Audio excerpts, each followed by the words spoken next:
And the technology that we're going to share with you this weekend has a unique name. We call it reality bridging.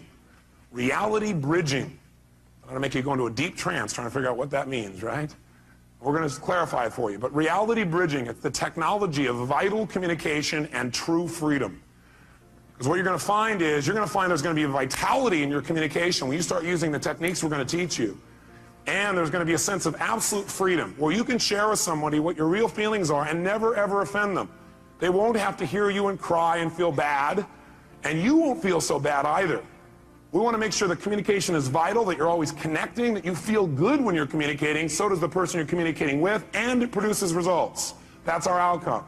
And to be able to do that without having to worry creates an unbelievable level of freedom for people. Because how many of you, be honest, have felt feelings at times and you were upset, but you didn't share it because you didn't know how, or you didn't share it because, well, you thought, well, maybe it's really about me, or you didn't share it because you didn't want to offend somebody even though you were mad or upset? How many have had that experience in the past? And when you don't share something, what happens when you just keep it inside and build it up? Yeah, it festers. Does it get better or worse? It gets a lot worse, and eventually what happens, then you blow up about something that could have been handled so much easier along the way. But then there's the other approach, which is you're looking for things on a regular basis to be able to give people feedback about. And some people develop that habit. Or you communicate in a way where basically you're communicating your feelings, like you're upset, but do you always have all the information? No. And so you're making a decision about how to feel based on false information. How many of you have ever gotten upset and later on felt a little dumb because you found out you were upset about something you really shouldn't have been upset about? So one philosophy says, keep it inside. The other philosophy says, well, get it out. Well, what if you get it out and then you find out you were wrong? By the way, do we like being wrong? No. So then what would we probably do? Justify, defend? Well, yeah, I didn't know that, but if you've done that before. Right? And that does not make a relationship work. Plus, that person gets upset. It's kind of like, anybody ever come up to you and say, why are you upset? And you go, I'm not upset. You go, no, yeah, you are. You go, no, I'm not. Yes, you are. Well, I'm getting upset. Okay, that also happens unless we're really clear. So what we're really going to do is we're going to start our whole basis of studying of communication to remember one thing, and write this in your notes if you would, and that is the quality of your life is directly related to the quality of your communication. The quality of your life is the quality of your communication, period. The quality of your life is the quality of your communication. Now, pretty basic idea, nothing earth-shattering, but I'm here to tell you that's your entire life comes down to this. The quality of your entire life comes down to the quality of how you communicate. With whom? No. With whom first do you think it determines how you... That's right. The quality of your life starts with the quality of how you communicate to yourself. That's where it all starts. How you feel is not based on the environment. Is it based, like how you feel? Is that determined based on, like, whether or not you have lots of money? Yes or no? I think a little mixed reaction on that one. They go, well, no, it's not. No, absolutely not. No. How's that for incongruent communication from a lot of you, right? Okay, some of you have a little mixed feelings about this, don't you? Let me ask you a question. How many of you know somebody who has tons of money and is still not happy? Interesting. How many of you know somebody who doesn't have any money at all but seems to be very happy? So does money determine your happiness, yes or no?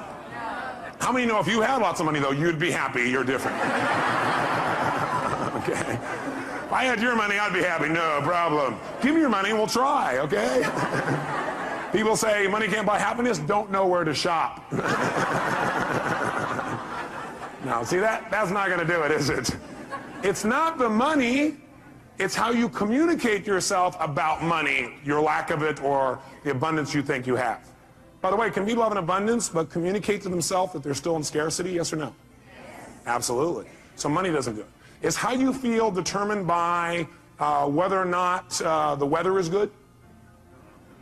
Yes. Oh, really? Are there people in freezing weather who are very happy, yes or no? Are there people in hot weather that are very happy, yes or no?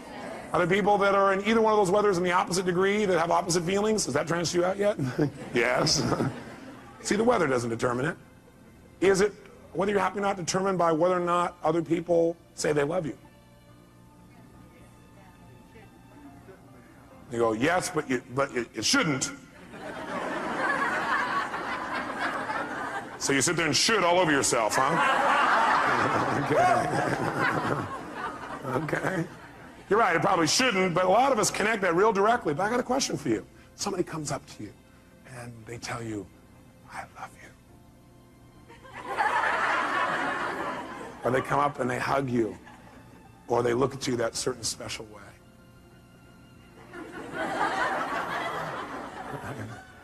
Or they kiss you passionately. And you have these feelings inside. You begin to come to attention, gentlemen.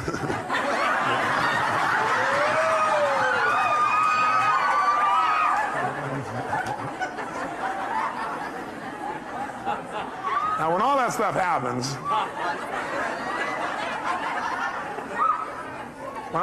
happens, my question for you is, wait, what made all that happen? Was it really the kiss that did it? Oh, yes, sir. No, I don't think so. If that's true, kissing your dog would get you excited. It wasn't a kiss. It was the meaning you associated to that particular moment when tissue touched tissue in that unique way. That's really it, isn't it? It isn't actually... Yes! It isn't actually the event itself, is it? It is rather what we communicated to ourselves about that event. Somebody hugs you and you feel good. Do they make you feel good, yes or no? No, what makes you feel good is you've got a set of rules inside your head that say, if somebody touches me quite like this, they look like that, sound, smell, feel like this, then I get to say, ooh.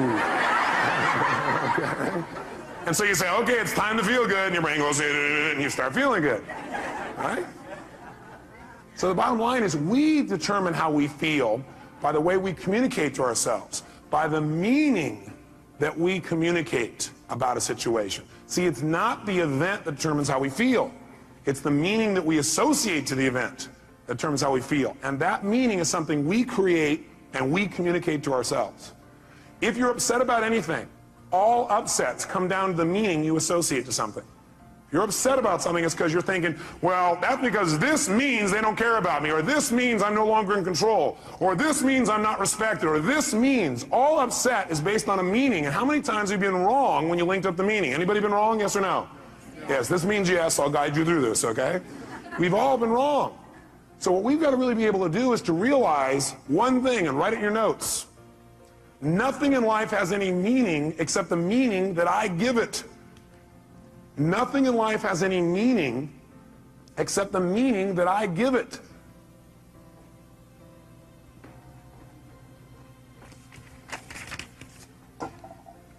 Nothing in life has any meaning except the meaning that I give it. You're the one that puts the label on what things mean. And the last time you were with me, I gave you a phrase when we talked about transformational vocabulary. If you recall, transformational vocabulary is the idea that we get all these pictures and sounds and feelings and sensations start to come in our body, but we don't know what it means till we put a label on it. So you get all these things and they feel uncomfortable, they feel kind of painful, and you call that humiliation. Will that intensify the feeling more than if you say, you know, I'm a little frustrated? Yes or no? You better believe it. The label we put on our experience becomes our experience. And we are the person doing the labeling. Now, granted, I'll agree that most of us are on automatic pilot. We're using a labeling and a communication process that we don't even think about consciously. And we can easily point to other people and show how they created that feeling for us. And certainly they helped us to get into state. They helped us by giving us some feedback, but we still determine the feeling. I'll give you an example. I was in Hawaii recently. I couldn't believe it. I read this article, and then I saw the thing on TV where they interviewed this guy. He was out swimming, and the shark came and bit his leg off. Yeah. You'd think he'd be fairly upset. Why would you be upset if you lost your leg? After the initial pain, why would you stay upset? Because of the meaning you'd link to that, right? What would be the meaning that would make you feel upset all the time? That's right, the meaning of loss, that you had lost something. See, almost all pain you're ever going to feel in your life, the pain that people have that makes them upset, it all starts with, I call it emotional anatomy. It all starts in one place. Pain starts with, number one, I'll put it down at the bottom here, a feeling of loss. A feeling of loss. Now, can you ever really lose anything? only if you perceive that there's a loss. Is that true? Are you following me on this now for a second? You can only feel loss if you perceive it. In other words, you have to tell yourself there's a loss. You have to communicate that you lost something. This man was not upset. In fact, he was concerned about the shark. Yeah, you say, this guy's on drugs. No, he was sincere. Because his belief was that, number one, he was responsible, not the shark, because he was a swimmer, and he knew that in the area he was, there were sharks, and if he's thrashing around on the top, they think it's a turtle, they'll come after him. But his concern was that people were so upset about it that people were going to go out and rage and kill the sharks in that area. How's that for sorting by others instead of sorting by self? So the meaning for him was, this was a learning experience. That's what it meant to him. For other people, it mean, I'm maimed for life. With a different meaning that he communicated. If he would have said, I'm maimed for life, I'll never be the same. You know, I can never accomplish anything. A woman will never be attracted to me. I'll be a gimp for the rest of my life. If he would have linked those meanings, do you think he would have been in the same state, yes or no? No way. By the way, maybe this is temporary, right? I don't know. I don't know this guy. I'm not going to be around a long time to meet him. But I can tell you for years what I've done is interview people who are absolutely what I think are spiritual masters. What I mean by spiritual masters is not flying to the east and meeting somebody who sits and meditates. I mean somebody who doesn't have the use of their legs or their arms and lives in absolute joy and is totally loving and tries to figure out how to contribute to other people. To me, that's a spiritual master. And I'll tell you what, there's tons of them. And they're my friends now because I go to learn from them. You know what I find out? They have developed belief systems that have helped them to interpret human behavior in a way that causes them not to be upset. Because no matter what happens, they finally figured out something. If you want to succeed in life, figure out how it works and then do it that way, not the way you think it should be. See, what most of us do is we run around in life with all these rules about how life should be, about how you should be, about he should be, how doctors should be, how staff should be, how patients should be. But you know how they're going to be? How they really are. Not how you want them to be. And then every time they don't meet your criteria, rah, you communicate to yourself, it's time to be annoyed. Or maybe a more intense word. Is that true? When you have an upset of any sort, you're feeling some negative emotion, it always comes down to really you have a feeling of what? Loss. But do you ever really lose? No, you don't ever lose anything. It just changes form. Hey, nothing in the entire universe ever disappears. Nothing. Not your physical body, not rocks, not stones, nothing. Everything in the universe transforms from one form to another. You take water and you try and destroy it, let's say you boil it, what does it become? Steam. Everything in the world transforms to a higher level. It's always transforming. You got to realize you can't lose anything. You can transform things, but you can't lose anything. Now you can try and pretend you've lost something. You can like be upset with somebody and they go, oh my God, I've lost their love, or they've lost mine, or I've lost respect. How do you lose respect? You can't lose something that's already inside of you. See, the problem is people are, looking for love in all the wrong places.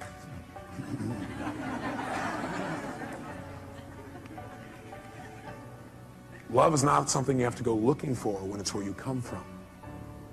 A friend of mine said that, Michael Hadley. I thought, wow, what a great thing to remember. Love is not something you have to go looking for when it's where you come from.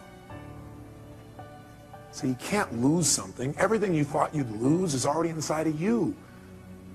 See, if you won't feel respect, it's because you aren't choosing to focus on being respected. You're not communicating to yourself that you should be respected. What if I said something to you? And I said it in a way that made you feel disrespected.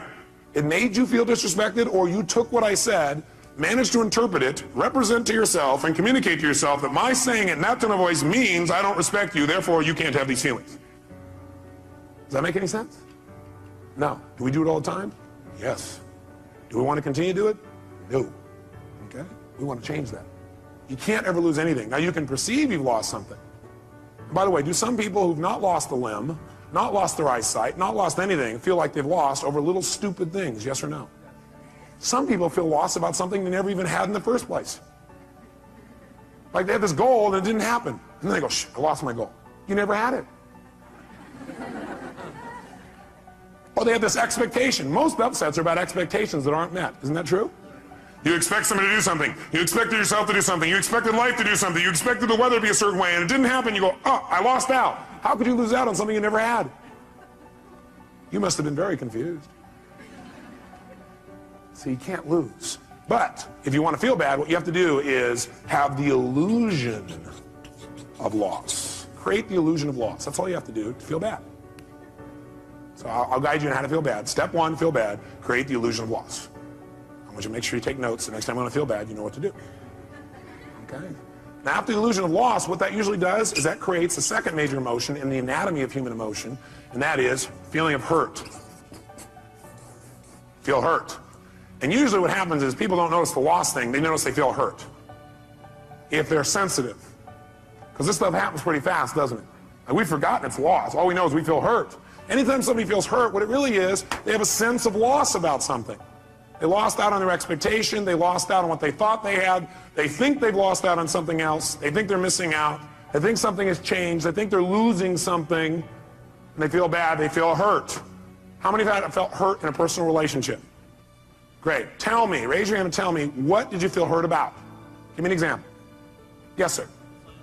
You felt hurt about dishonesty, meaning you felt this person had been dishonest with you.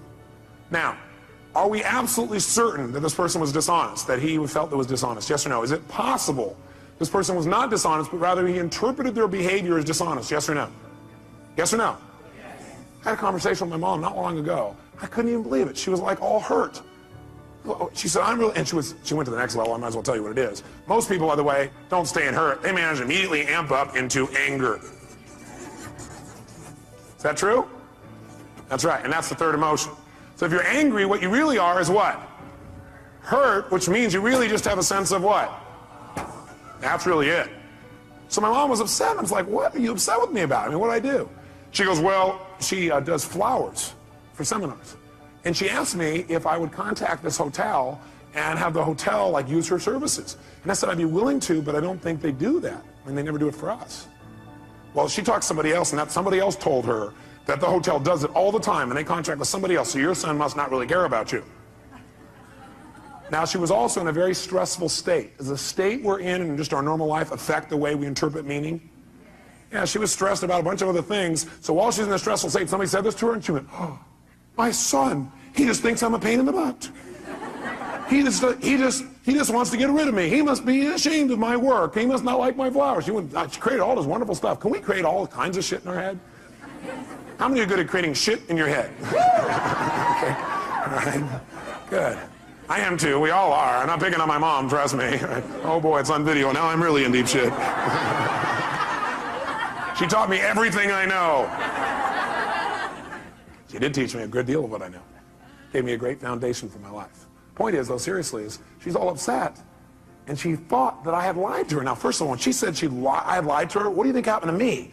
Like, me, honesty is one of my highest values. I'm probably too honest. I tell people everything. Right? What? Right? The fact that she questioned my honesty. How many of you, somebody questioned your honesty and you know you're honest? I mean, that really upsets you. What do you think I got when she said that? Angry. How could you say that? And plus, I just did all these things for you. And I started remembering all the stuff I was doing for her, and I said, I have never lied to you in my life. Well, maybe when I was a little kid, but not since then. I said, what are you talking? I can't even believe that. Why was I angry? Because I felt what by her statement? And I felt hurt because I had a sense of what? Loss. And my loss was, how could we lose that connection of knowing who each other are? I'm my own mom. I mean, do anything for her. I just got done doing this unique thing for her that, I mean, blew her out of her shorts. She didn't ever expect it. Right? Blew her out of her shorts. Interesting picture.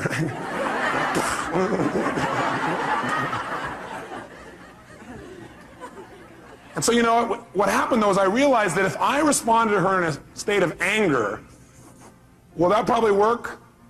No, it didn't work. So I realized I needed to change my state.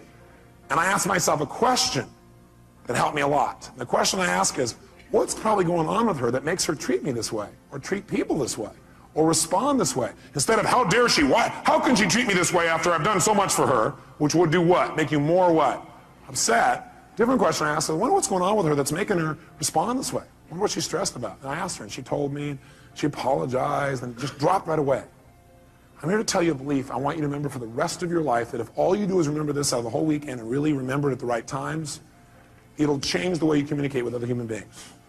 And the belief is this: then in any communication with another human being where you get a response from someone, in any communication with another human being and you get a response from someone, that response is either a loving response or a cry for help. In any communication that you have with another human being, where they give you some kind of response, they respond to you in some way, and that communication is either a loving response or a cry for help. That's it. Those are the only two kinds of responses. So one more time. In any communication with another human being, and they respond to you, they communicate to you, they react to you, they respond to you, that reaction, that response, I don't care what it looks like on the outside or what it seems like, it's either a loving response or a cry for help. Which one do you think my mom was doing in this situation? Was that a loving response or a cry for help? It was a cry for help, and the help is saying, I'm feeling what? Hurt because I have a sense of what? It may not be true, but that's what I feel. And that person's a cry for help. Now, how do most people respond to a cry for help? With another cry for help. Is that true? How did I first start to respond to my mom? She's angry with me. She doesn't have a right to be angry. How could she do this to me? What's going on? I get angry back. So I respond with a cry for help. How dare you? How can you say this to me? Don't pull this crap on me. Look what I do for you. What kind of crap is this? Interesting. So when two people are yelling at each other, crying for help back and forth, who gets helped? Nobody. So you know what happens? The anger doesn't stop. What happens is the anger goes one place. Either it starts going out to other people and becomes resentment, which builds. And that resentment may be expressed or not expressed.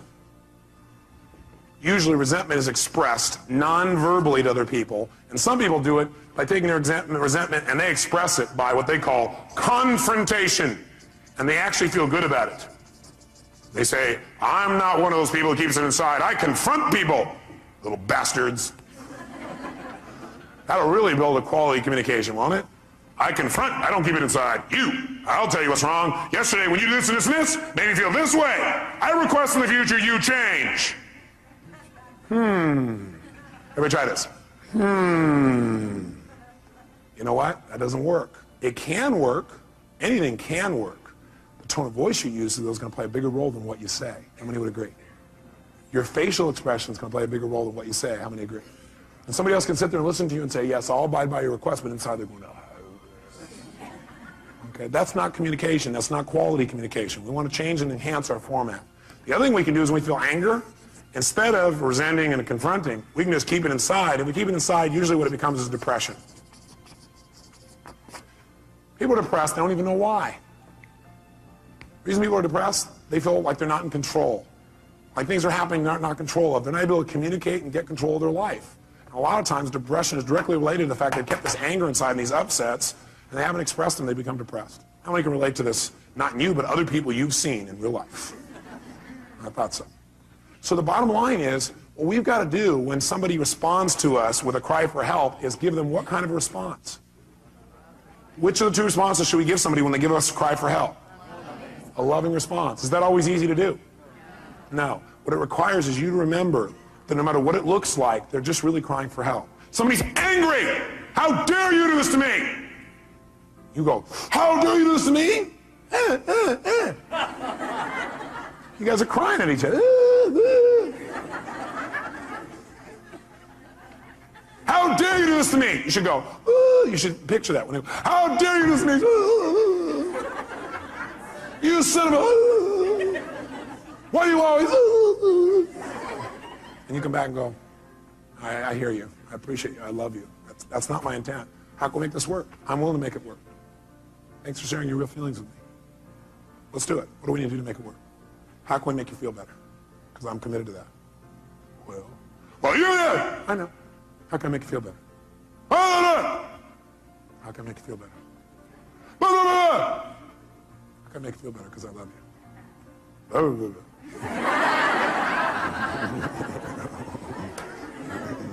How can I make you feel better?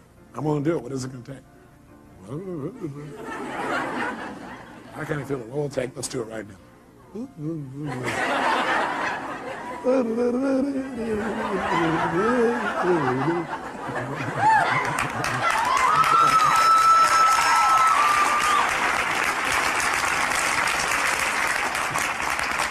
Get the idea? You don't want to respond to a cry for help by crying yourself. You want to be bigger. And the way you get bigger is you remember this. You remember it, you use it, you make it work. Okay? This will change your life. That one belief, if you also execute it. And you know what you're going to learn today? You're going to learn some skills today that are so easy and so simple that all you got to do is commit to making them a habit so you don't have to think about it anymore. Your life will change forever. Your personal life, the way you communicate to yourself, your practice, your team, and most of you are already so bonded, you're incredible. But is there always a deeper level that we could pursue, yes or no? There's always a deeper connection. And if it's possible, should we pursue it? Yeah, why not have more ecstasy? Why not be closer? Why not be more loving? Why not be more connected? Why not do more? Why not create more? Why not make it happen? Why not? Why not us? Why not now? That's what we're going to do this day. So get the feeling for what it is. It all comes down to meaning. We change the meaning, we change it all. I'll give you an example too. When I was on my first book tour, this woman calls me up on the phone, right, on the radio, and I love doing the radio responses. I love like real fast being able to help people. So this woman calls up and she goes, Mr. Robbins, she goes, I've tried everything. I'm so upset. I'm depressed all the time. I've been depressed now for 7 years. I said, gosh, how have you accomplished that? She goes, what? I said, how have you accomplished that? I mean, that's pretty amazing. I said, are you depressed even when you sleep? She goes, when I sleep? What I'm doing is breaking her what? Remember? Pattern, interrupting her pattern. That's all you got to do. If you respond to people and go, oh man, I'm sorry you feel that way, and that's not enough. Sometimes you got to interrupt the pattern, tease them, and be loving, but tease them. Because if you just go, oh, it's okay, they're getting a lot of feedback. They're being rewarded for feeling bad. Is that true? So you got to be careful. You got to be loving, but you got to be fun and loving. So that would be my response. A loving, fun-loving response. An outrageously fun, loving response. That'll break their pattern. Do something they don't expect. So I said, well, what's the challenge? You go, well, it's because my boyfriend left me 7 years ago. He left me. He took my whole life. I said, he took your whole life? He goes, yeah, I gave him everything. I said, everything? You kept your voice, I hear.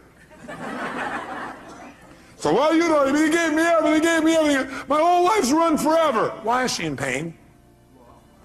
That's right. She feels tremendous depression, actually, because she's been angry, because she really felt what? Hurt, because she has a sense of what? Are there people who end a relationship and don't feel a sense of loss?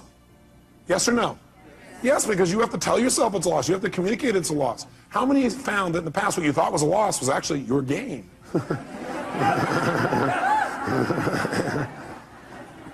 But when you thought it was a loss, how did you feel? Hurt. And it may not have been a loss of them, it was a loss of your own self-esteem. Well, they left me, and they must not have loved me. I wasn't good enough. You know, I'm not good enough. The loss of your own self-esteem, but you do that to yourself too. It's just not true. It's the meaning you made up in your head. We're making all this crap up in our head, and it's not true. You got to be careful about the meaning you label things. You got to take control of that process. So someone's going, well, he left me. That's why my whole life is over. The reason she's upset, the reason she's this angry, is not that she feels a loss, but she's labeled that loss. Because of that, my whole life is over. How would you feel if your whole life was over? A bit depressed? You better believe it. So I said, look.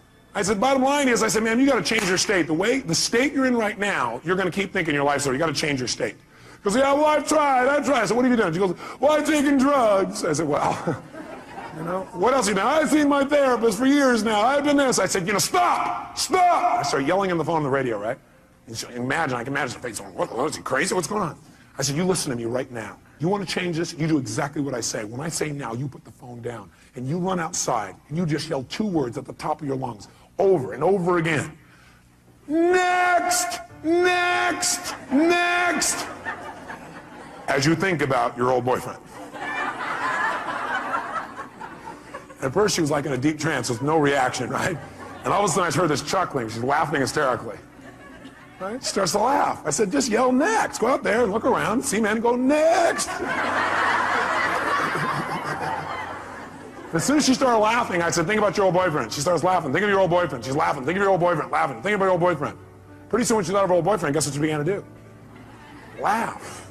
Right? Now, am I belittling the relationship? No. But do you think if she laughs when she thinks about it, she'll be able to deal with it better than if she cries?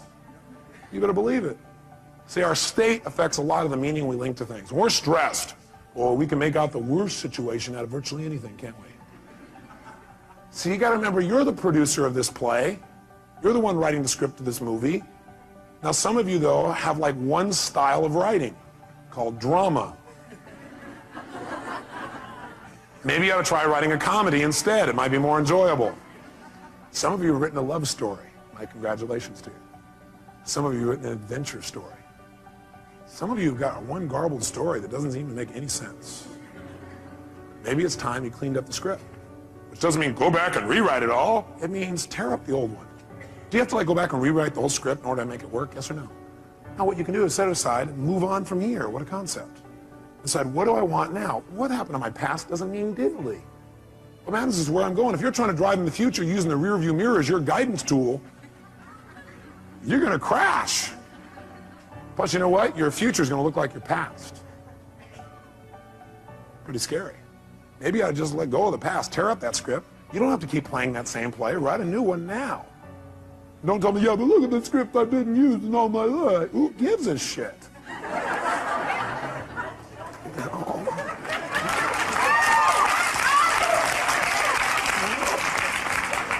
Put it in the circular file and write a new one. You know, be spontaneous. Maybe you want to write some of it along the way. Maybe you don't have to have the whole thing planned out, every detail, know exactly what's going to happen, when it's going to happen. And then you won't be so upset when it doesn't go the way you wrote the first version of the script. Called your expectations in your head. Maybe then you'll go, well, this script is kind of a guideline. It isn't like my absolute must or I'm going to be peeved. Maybe that would help things a lot.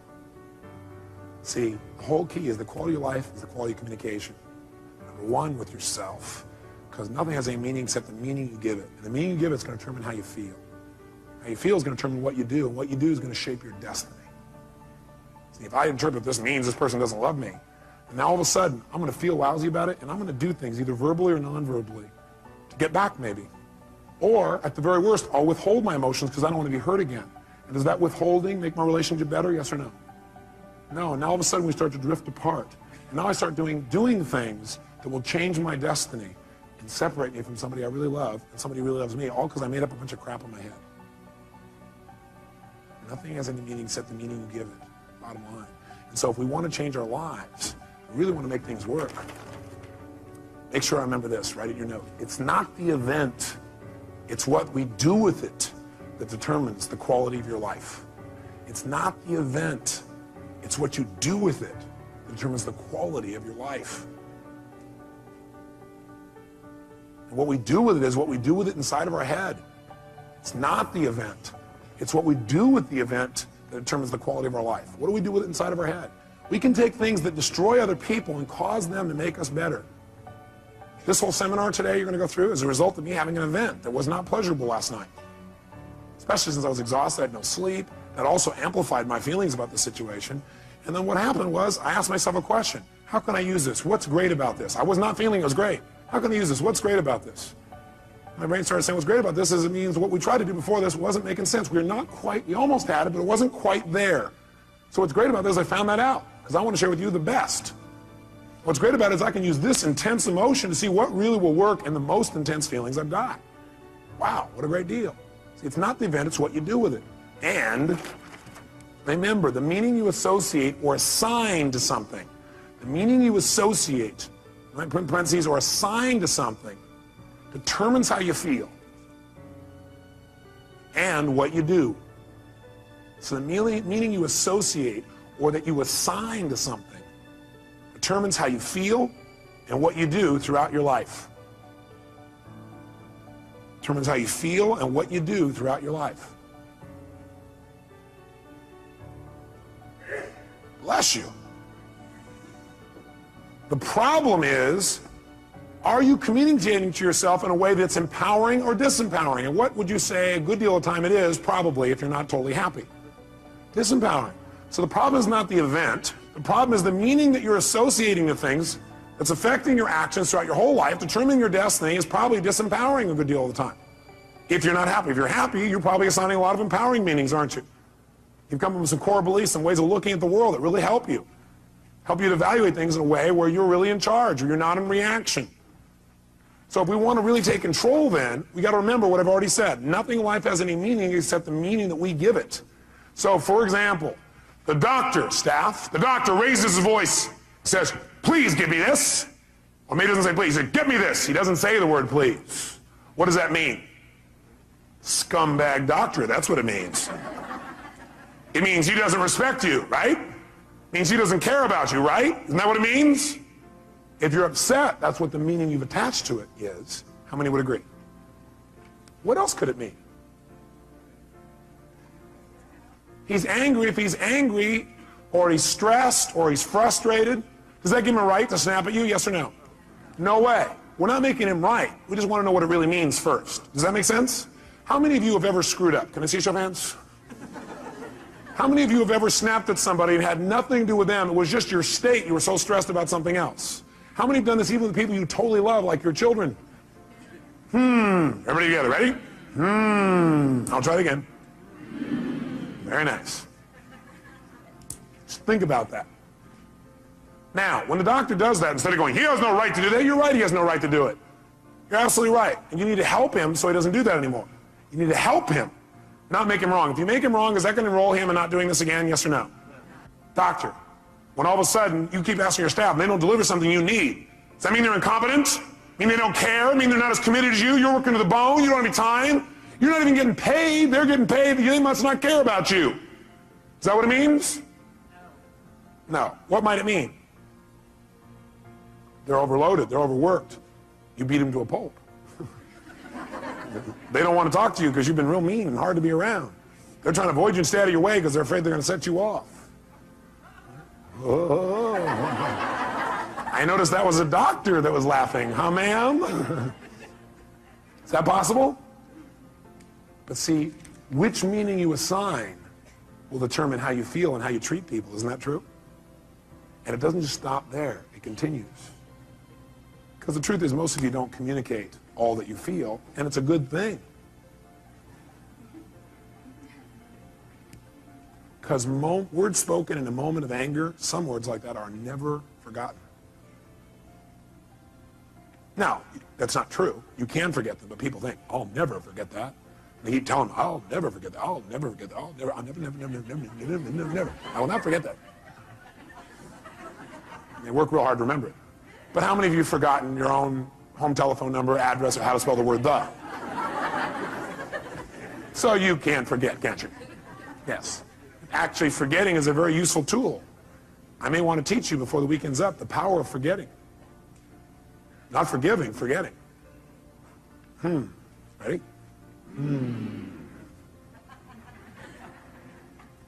Is it sometimes useful to forget? Yeah. Especially if what you're forgetting is only your perception.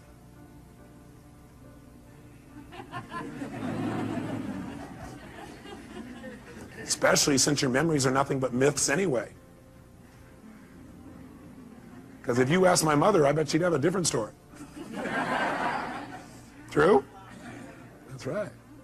See, the bottom line in life then is we've got to make sure that we assign a meaning that empowers and doesn't disempower. By the way, we don't really know for sure what the meaning is unless we ask. By the way, do we always have to ask? No. Sometimes we can hallucinate that people are coming from the best place. How often would it be useful to hallucinate that people are really coming from positive intention? Yes. See, if you question my behavior, I can probably deal with that. But if you question my intention, that is going to really hurt me. Because I'm going to go, don't we have a relationship? Don't you know who I am? But that's probably not how I'm going to respond. I'll probably respond with a cry for help by being pissed off that you could ever question my integrity or my intent or whether I care about you. I mean, how can you do that after all I've done for you? And then people start justifying and noticing all the things they've done for you. Then they get really even more mad, amped out. Is that true? Okay. So what we've got to really do is we've got to say, okay, I don't know what the meaning is. I'm not sure what the meaning is. But I'm sure that the intent is positive. The person's either stressed or something else, but I know who they are. I remember who this person really is. The moment doesn't matter. This too shall pass. Is that true? Unless I decide to try and hang on to it, not let it pass. Have you ever tried not to let something pass? It gets to be painful after a few days.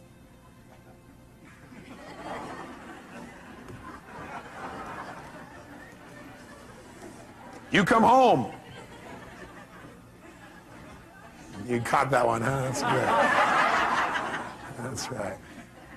You come home and your spouse is watching TV again. They're reading the newspaper again. They didn't say they loved you again. What does that mean? Scumbag, that's what it means. Divorce. They don't care. They don't love me. They're not attracted to me anymore. Can't imagine why they wouldn't be attracted to you when you're in this personality.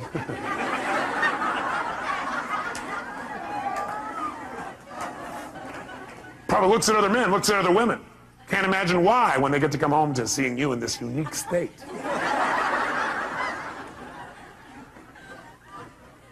Because they don't have very good taste, that's why. They don't know what they've got. Maybe they know what they've got.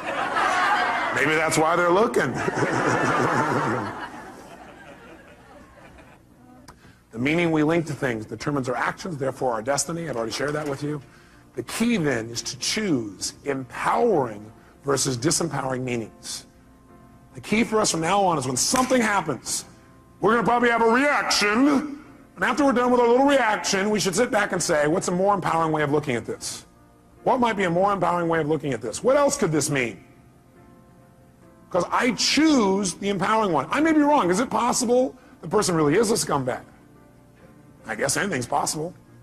But it probably won't empower you to look at them that way. Because people tend to be whatever you make them. You might want to write that down.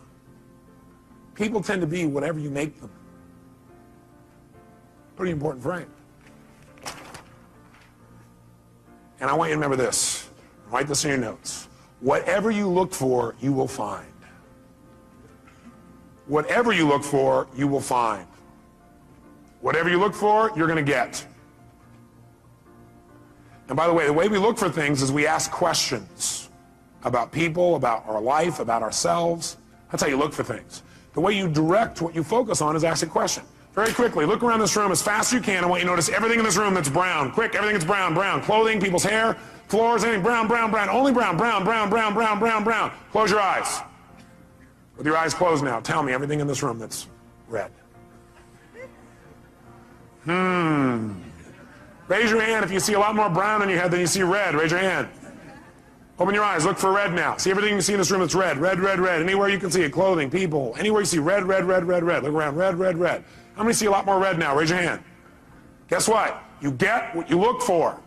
And I got you to look for it by asking a question. That's also how you get yourself to look for things, by asking a question. Like, what's wrong with this person? And you know what? If you look, you'll find what's wrong. Here's wrong. Look, there's what's wrong with them. Why are they such a scumbag? You say, okay, why? All right, here's one reason. Here's another. Here's another. How come I can never succeed? Well, let's see here. You look inside, you say, oh, yeah, these suspenders aren't the right level. Yeah, this here. Yeah, my childhood. Yeah, I got all the reasons. We get what we look for. Can you find somebody who's horrible, and could you find something good in them if you look for it? Yes or no? Yeah, because you're the one that determines whether it's good or not anyway. Isn't that true? Could you find something good in Saddam Hussein if you wanted to? I'm not saying we should. Right? If you wanted to, could you? Do certain people think he's good? Yeah. People say, hey, he's gotten back our land. I don't necessarily agree. But you don't have to agree to be able to appreciate. Is there a difference? Yeah. You can appreciate somebody's view even if you don't agree with it. You can appreciate that for them that's true. You can appreciate that they have a different reality than you have about something. Most of us think we all have to share the same perceived reality. Now, sure, we share the same physical reality, but physical reality is not what most of us experience. We experience a perceived reality we've made up in our head. Isn't that true? And so do you remember what the title of this technology is? Bridging realities. What we're going to want to do is build a bridge between our reality and somebody else's so that we can connect and have a relationship. We don't have to make them live in our reality. We don't have to hold our reality as though absolute. We can create a bridge. And by having that bridge, we can exchange information between our two cities, our two communities of emotion, our two communities of understanding. We can create a connection. We're no longer separate. We're connected. And we can share. We can have our own identity and feeling. We can also connect and share. There's no limit. We can do it at any moment. All we have to do is choose to cross the bridge. That's all we got to do. Bridge the reality. And we're going to show you how to do that with people for the rest of your life. It'll change your life like few things you've ever learned in your life. It'll be so simple, it'll be a joke. But it starts with this basic philosophical understanding that the way you feel is based on the meaning you give things. You're the one giving the meaning no matter what, even though it feels like somebody else. And the question is, are you doing an empowering meaning or a disempowering meaning? And if you say, yeah, but look, I got proof. I got proof that what I'm saying is true. Do you want to be in right, or do you want to be in relationship? Do you want to be right, or do you want to be in love? You ought to write that down. Ask yourself, is it a question in the future? Next time you're in an argument, I want to ask yourself, do you want to be right or do you want to be in love? Because that's really your choice. That's really it. See, I think I told you last time I was here, I had a time a few years back where I had a unique partner who I really cared a lot about. He embezzled $250,000 and had me $758,000 in debt. I got a bit peeved by this. I got angrier than I ever remember because I felt so massively what? Hurt. And it's because I had a feeling of what? Loss. The money was part of it. The ability to not have to think about money was another part of it. An equally big part of it was I cared about this person. And they took advantage of me. I felt the loss of trust, the loss of love, loss of connection. All that got stacked into this anger. How many would hear that? Okay. But see, the truth of the matter is, do I have every right to be able to point and show that this guy is wrong? Sure. Will that make my life better? No. What I got to do is say, how can I use this and move on? Not make him right, not make him wrong. Just go, okay. God, I wonder what would make a person do that. You know, when I finally started asking what would make a person do that, I created my entire Destiny Technologies. It probably is the most powerful set of distinctions I've made in my lifetime. Because I figured out how I could use it and what I could learn from it, instead of, how come this happened to me? And I turned my finances around like 100-fold. My little company doing $4 million a year to $50 million a year. It's a fairly large jump. All because I chose to create a different meaning. The meaning is, this is a chance for me to go to the next level. The meaning is, this is a chance for me to learn and make something better than it's ever been before. Once you link that meaning, the world changes. Just remember, if you don't like the way you feel, change what things mean. Change your perception of what something means, or change your actions. That's what it takes, and you'll change the way you feel in a heartbeat.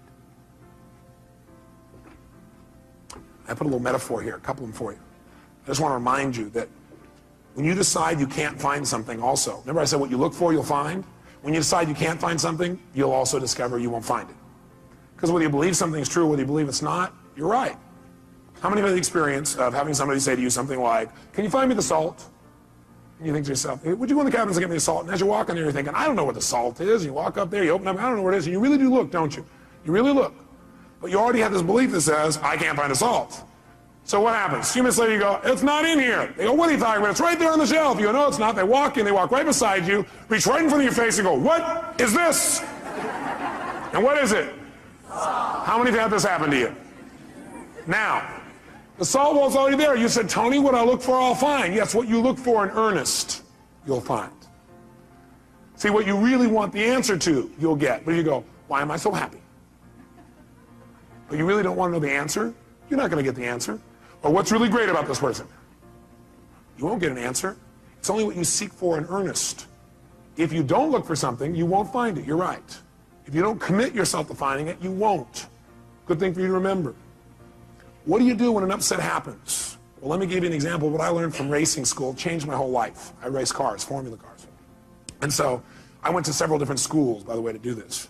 And I'll never forget, in my first school, the first thing they really taught us at this one school for racing is they said, the first thing you got to do is you got to know how to recover. You got to know how to recover before anything else. How to drive a car, you guys know how to do. How to go forward, you know how to do that. What you got to do is learn how to recover when you hit the skids in the road. Because if you don't know how to do that, your racing career is going to be rather short or rather painful. And most of you are trying to race through life. And a lot of you are having a rather painful time because you don't recover very well. Or you recover, but in the process of recovering, you smash in everybody else's car along the way.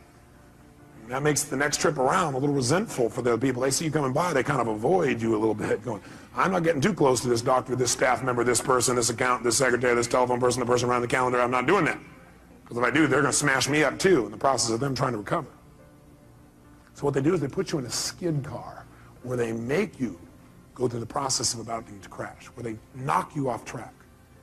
And what it is the skid car, they've got a little computer. They fire off this computer, and what it does, it has a little lift, and it lifts one of your wheels, and you never know which direction or when. So you're screaming around the track, screaming, screaming, screaming, screaming, and you're not doing full speed, like 140 miles an hour. They start you a little slower, like we're doing this morning. You go about 60, 70 miles an hour. But 60, 70 miles an hour on a track is pretty intense, and you're going right for a wall, and all of a sudden, you start to skid out of control. And what they tell you in advance is that what you got to do is when you start to skid out of control, there's only one key. Look where you want to go. Focus on where you want to go. Do not focus on what you're afraid of. Now, what do people do in life? We focus on what we fear. and we get more of whatever we focus on. That's what they tell you there. They say, look, whatever you focus on, that's where you're going to go. Whatever you focus on, you're going to get more of. You focus on the wall, you're going to get a lot of wall. Real fast, you're going to crash. What you immediately got to do is focus on what you want, not where you think you're going, not where you think you are. If you're not where you want to be, if you're not where you're wanting to go, focus on where you want to go. Immediately, don't hesitate. They said, now what you're going to have to do is when you do this, it won't feel like it's working at first, because you'll still feel like you're going into the wall. Because what happens, you have so much momentum in that direction that even when you focus on where you want to go, there'll still be a little bit of momentum in that direction, and there'll be a little bit of a lag time before the car turns. So don't, because you don't seem to be turning, turn back and look, because you do, you're going to go right there and crash. Keep there. You have to use that F word. What is it? Faith. So what happens is you turn, you're going in, and what does most people do? First of all, most people don't even turn. What do I do the first time? I'm screaming along, all of a sudden I start going to control, and go, ah! I'm looking right at the wall. My instructor, last minute, saves my life by grabbing my head and going, and pulling my head physically in the direction I should be looking, which is directly 90 degrees opposite of where I was going, right? I'm heading for the wall. This is where I need to look. So we're all about to crash, and he goes like this, and he's pulling my head over here, and all of a sudden I'm going, oh, and I want to look back, oh, when are we going to, oh? And the last second, it turned away. And I went, oh my God, my heart's beating out of me. I said, maybe I should try a different sport. I thought, now this is a good metaphor for life, so let me do it again. So I go out there, and you never know when they're going to do it. You're going. And all of a sudden, I'm starting to love racing again, racing. And all of a sudden, I started to go, and you know what I did? I pulled my head. I'm like pulling my head in this direction because I keep wanting to go this way and look at what it is, pulling. And I'm waiting, and sure enough, the car turns just in time. And after a while, you know what you do? Something happens, you notice what it is. You don't stare at what it is. You don't figure out what it is. You don't go, that's a wall. Smacking that. What will it be like to smack that? Ooh, if I smack that, my body will go here, my head will go there. No, what happens is, you see the wall, you know what it is. You only acknowledge the problem long enough to know what it is, and then move on. Know what it is, focus on where I want to go. The minute I can identify what it is, and that's not where I want to go, so I'm heading for it, in the car, and it's like, now you just, you get off it so fast. Focus on what you want, and you'll get more of it. Focus on what you fear, and you'll get more of that. Focus on what you want, and you'll get more of it. Focus on what you fear, and you'll get more of that. Bottom line is, almost everybody in life focuses on what they fear, and that's why they get more of what they don't want. Right? Well, yeah, but what if this happens? What if that happens? If you keep asking, what if this happens? What if that happens? I guarantee you're going to crash. It's only a matter of time. Instead, you got to say, well, what if this happens? What I want. What will happen when I make this happen? What I want. And the more you focus on that, the more of an experience you'll have of what it is that you want in your life, and you'll get it right away. Now, here's the problem. You got to still hang on to your F. What is it? Faith. You know what faith is? Faith is understanding the seasons of life. Life comes in seasons, doesn't it? It's not always the same, but it's still predictable as a whole. How many of you are surprised when winter comes? Can I see a show of hands? No, you wouldn't be surprised. You don't be surprised when winter comes. And are there emotional winters, yes or no? You better believe there are. Are there times when you try to communicate well and it doesn't work? Are there times in the office where it feels a little frigid, a little cold? And that's not just the air conditioning. What happens during a winter? You break out a fire and warm each other up. See, some people freeze to death in the winter. Other people ski. The meaning of winter is whatever you do with it. Isn't that true? There's nothing wrong with winter. What if it was always summer? You go, oh, that'd be great. Oh, yeah? I think you get bored with summer. Plus, you probably get burned. Now, some people get burned in the summer. Some people get tan. Some people swim. Some people go on vacation. Springtime's a great time, too. You get to plant. Fall, you get to reap. But you know what happens to some people in life? What some people do is they say, okay, I'm doing what you said, Robbins. I turn, I focus, but it's not working. You're still in lag time. God's delays are not God's denials. God's delays are not God's denials. You're in lag time. It'll catch up. Hey, look, you think it's fall. We're still in winter. Or you think it's fall and you're in spring. Or you've made it to summer, but we're not to fall yet. Don't be so darn impatient. Take on a new prayer. Lord, give me patience and give it to me right now. Be equally intelligent. It's like some people think, okay, I know what I want. I want this seed to be a plant. They stick it in the soil. Then they come back the next day and they go, where's my plant? And the soil goes, are you new? That's not how it works. You plant it here, okay? You come back every day and take care of it, right? You make it through the whole spring. Then during summer when it's hot, you got to really, really take care of it because it gets even worse during that time. And you make it through all those seasons. In the fall, maybe, more than likely, not always, but most of the time, you will have a plant here. That's how it works. You go, that's not fair. Best of life is how it is, not how you think it should be. Because if you're coming back each day, the plant will see you come and start laughing, you know, giggling. Look at this guy. What's the matter with him? Why don't I have it yet? Lag time, that's why. Don't make yourself wrong because you're doing the right things and you don't see the results yet. It takes time.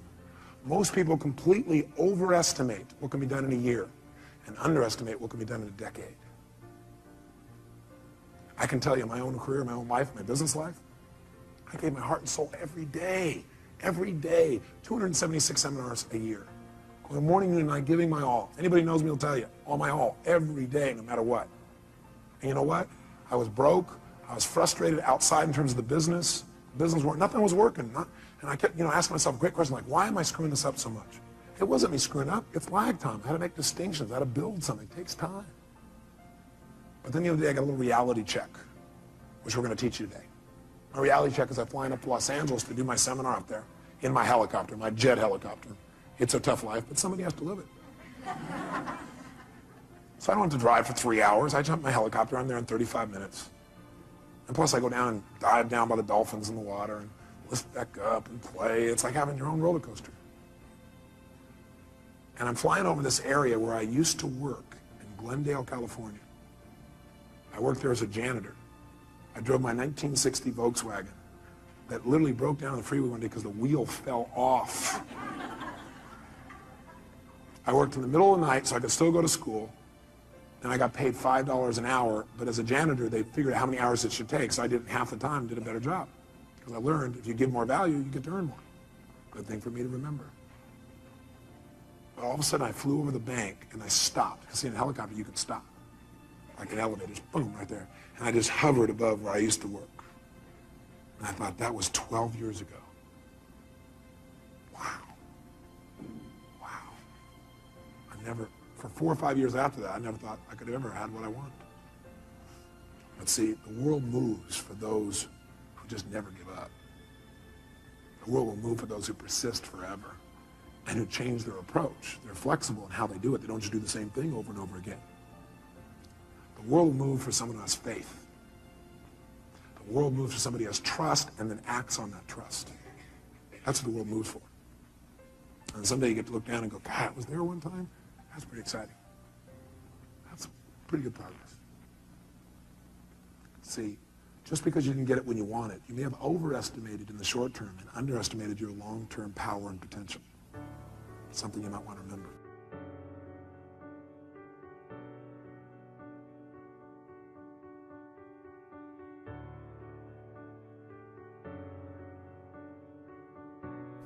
We mentioned something earlier, but I want to make sure you put it in your notes. And that is the state we're in the moment, the state we're in at any moment, powerfully impacts the meaning we associate to something. The state we're in the moment powerfully impacts the meaning that we associate to something or that we assign to something. So one way to change what things mean to you is just change your darn state. Is that true? I mean, if you're feeling great, do things just kind of bounce off you that normally if you're feeling upset? Would you change the way you look at them probably, change the way you feel about it? You bet. So we need to really still manage our state, and we talked about that a great deal last session. I want to make sure that that's part of your life's work. Because your life's work is really learning how to live in a way where you spend most of your time enjoying yourself, very little time in pain. Most of your time in pleasure, very little pain. And living your life hopefully in a way where not only do you feel good all the time, but the people around you feel good just by being around you. Because they're around you, they feel a lot less pain and a ton of pleasure. See, that's my idea of success. Success is when you've learned to live your life in a way where you experience tons of pleasure every day and almost no pain. And simultaneously, where the way you live also causes the people around you to experience very little pain and tons of pleasure. Then you know you're really successful. Because if you feel good and nobody else does, you're a failure. Now, that doesn't mean you go around and try and make everybody feel good. Some people have an investment in feeling bad because they think feeling bad equals feeling good. Are there people that believe that, yes or no?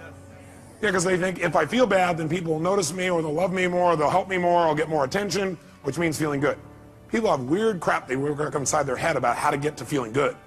Some people think I'm going to feel good when I make $1 billion. Some people are like, when I have this, this, and this, when I get married, have these many children, this and this, then I'll feel good. Some people have, well, I'll feel good if I feel bad, because then people notice me and make me feel good. Or you could just like choose to feel good. Which one do you think might be a more intelligent approach? Because who's in control there? You are. You don't have to worry about the environment. By the way, when you're feeling good, it tends to make you want to feel even better. It makes you share good feelings with other people, which makes them feel good, which makes them reciprocate usually. Not always, but usually. Kind of nice. So the bottom line is we got to manage our state still. And as a reminder, as far as that's concerned, changing state means change the meaning. And the way you can do it is either by changing your what? Anybody remember from last session? Change your what? Change your what? Change your physiology. Physiology, again, means the way you move, the way you breathe, your facial expressions, your gestures. The way you use your body determines the way you feel. You got to remember that for the rest of your life. If you're not feeling the way you want to feel, first thing you do is just change the way you're moving. Emotion is created by what? Motion. Emotion is created by motion. You have 50 muscles in your face. A slight change in any of these muscles will radically change the way you feel. Remember we did this last time, I think. What I'd like you to do right now, real quick, is create some tension in your body, some tension, then put a big, huge smile on your face while you're doing it and notice how it feels. How many feel somewhat excited when you feel this? Let me see your hands. You know why? Excitement has tension in it. The only difference is you send a different biochemistry into your body. You fire off different biochemicals when you make a smile. Physically, it changes. You want to get depressed? What do? Drop your shoulders, look down, breathe shallow, drool. Right? Change the way you move. Some people have limited emotions because they have limited motion. They're trying to express their feelings and they go, I have something important I want to share with you. Hear me. Feel me. I am man. Feel this? Versus, listen to me. Come on, let's make this happen. Let's do this. Do you understand what I'm talking about here? The more emotion you have, the more emotion you have. And there's certain emotions you're not feeling because you're not making certain movements happen in your face. You want to change that. You want to go for more. See, did I mention to you last time, did we talk about how certain people who live together for a long time begin to look like each other? Did I mention it? Do you remember why? Because in order to be in rapport, we like people who are like us. So we mirror back similar facial expressions. We do it enough, we literally mold our muscles to be in that way. And we use those kinds of emotions on an ongoing basis. A lot of people look like their dog. I don't have the explanation for that one. I don't know if they're mirroring in that case, right? Maybe they're trying to pick somebody like it, right?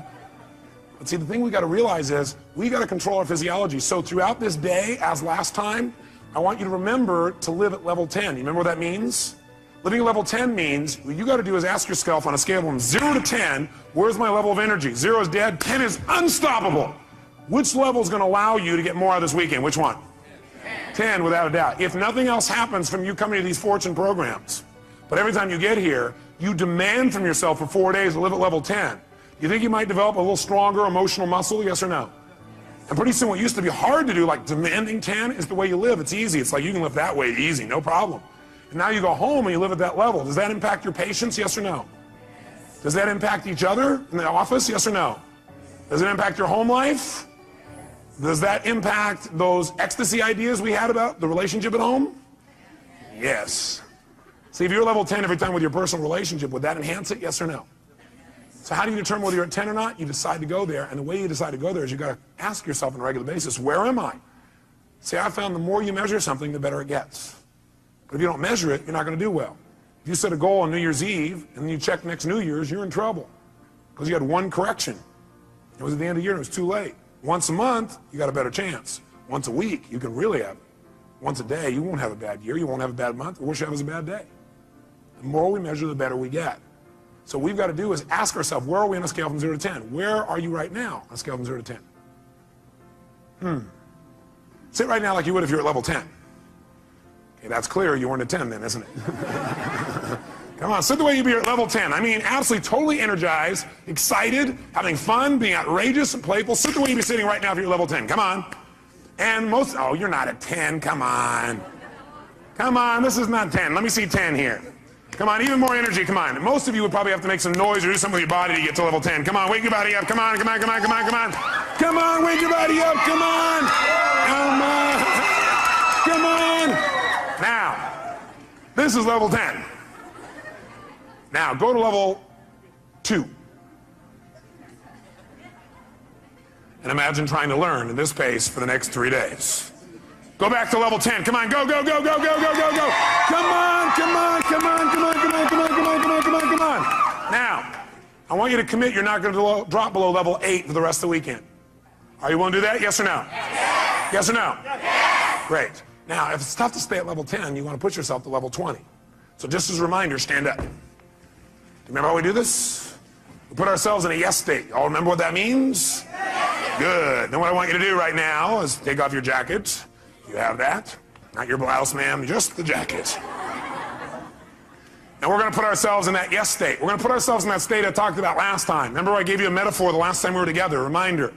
I said there's a puddle of water here in front of me, and I'm an old person. I come up to that water, what will I do? No, not just walk around it, I'll walk around it and bitch about it while I walk around it. Okay? But if I'm a kid, how do I deal with a puddle? That's right, yes, boom, that's the state we're going in. All those who want to do that for the weekend say aye. If you were in that state and somebody like came along and said, yeah, how do kids deal with that? They go, yeah. Would that be a healthier response than going, okay. I'm looking for new ways to hiss and get this person. Would that be more healthy, yes or no? Sure, it's more playful, it's more outrageous. Next time somebody is real bitchy, just get real bitchy back, we'll do it funny. Will that break their pattern? Yeah, you might piss them off even more. Well, at least we're moving them in some direction. So when I say now, what you're going to do is you're going to wake your body up like a little kid again. You're going to scream, wait. You're going to scream and yell and be totally outrageous like a kid. If you weren't here before, you'll catch on quick. Then, at the peak of our being totally bizarre, weird, outrageous, playful, seductive, fun, adventurous, and outrageous again, what we're going to do at the peak of that is we're going to go and we're going to clap our hands and say the word yes right at that moment. And when you clap your hands and say yes at that moment, your job is to create more energy, more excitement, more outrageousness than the moment before. We'll do it faster and faster. At the end, we'll do the world clap. But what I want you to do is go to level 20 on this. On a scale from 0 to 10, you're going to go to level 20. You go, that's impossible. That's why we're going to do it. Because also, once you've been to level 20, level 10 feels like you're relaxing by contrast. Okay, first let's just try the word yes strongly. Notice how it feels again. Ready? Yes! Say it again stronger. Yes! Oh, even stronger. Yes! One more time. Yes! Does that feel pretty good? Yes! Okay, good. Now, let's put it all together. Be a little kid again, be outrageous, create some energy, come on.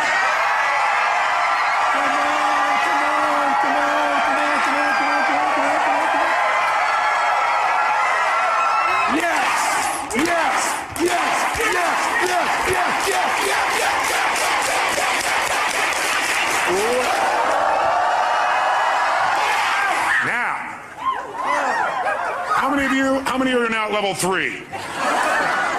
Now some of you here for the first time going, what have I gotten myself into? It's a cult! It's the yes cult.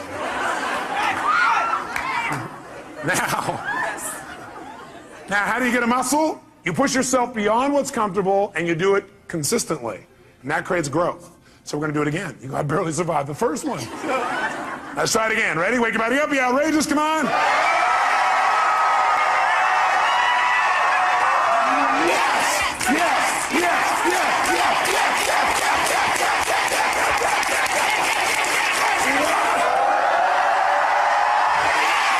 Now, in this state, if somebody had some petty upset with you, could you handle it? Yes! Great. Then get a bouncing hug from the person next to you and grab a seat.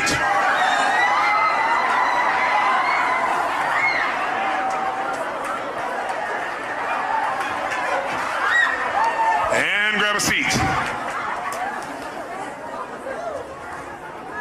All right. We said there were 2 ways, though, that we could change our state. One was to change our what now? Nice and loud? Or the other is to change our focus. Change the way we're representing things to ourselves. Like picturing things in our head is one way we focus. Somebody doesn't show up on time, we picture in our head, I'll see why, because they're out there messing around, because they don't care about me, because this and this and this.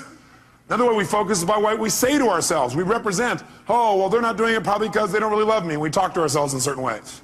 We get all these negative feelings. But if we change what we focus on, we change what we feel. If you think of something you're afraid of and you focus on it, will you feel it? You bet. If you wanted to feel depressed right now, how many could pull it off? No problem. How would you do it? You remember, don't you? Little reminder here. Just put yourself in a lousy physiology. Or, easily, another way you could do it, of course, mess up your biochemistry, eat in a way that drops your blood sugar through the floor. Or how else could you pull it off? All you have to do is think of something that once happened that made you feel bad. Something from the past, and remember it again. That seems very intelligent, doesn't it? And feel bad about it once again. How many of you would go to a movie that was terrible over and over and over and over again? How many would think that would be real intelligent? Let me see your hands. If you, one of your friends said, yeah, I'm going to this movie, I hate it, sucks, I'm going back there again.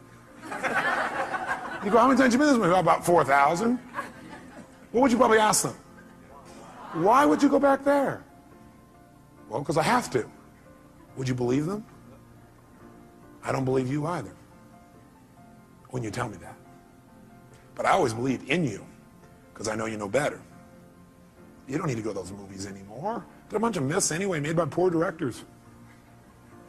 Lousy writers, lousy producers. You're a better producer, director, and writer now. You're probably even a better actor or actress.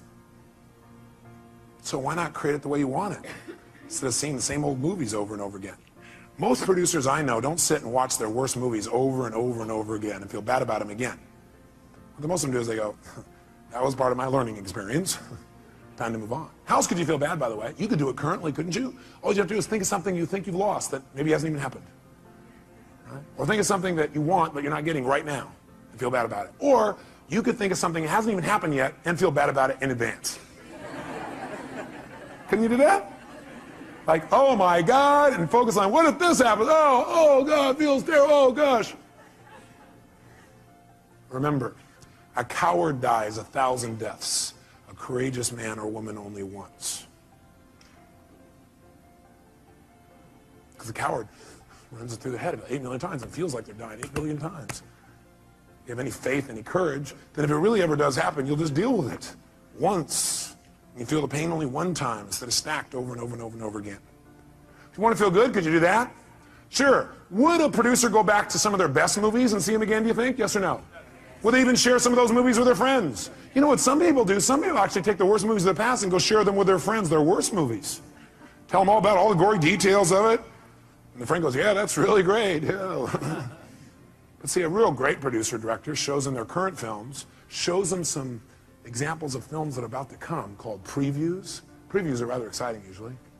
Or they show them the best films of their past and share those with them so that people get to enjoy more of their life. Maybe even learn something. Who knows? But you can remember something that once happened that was great, feel good about it. You can think of something right now that you could feel great about, or you could think of something that hasn't even happened yet and feel good about it in advance.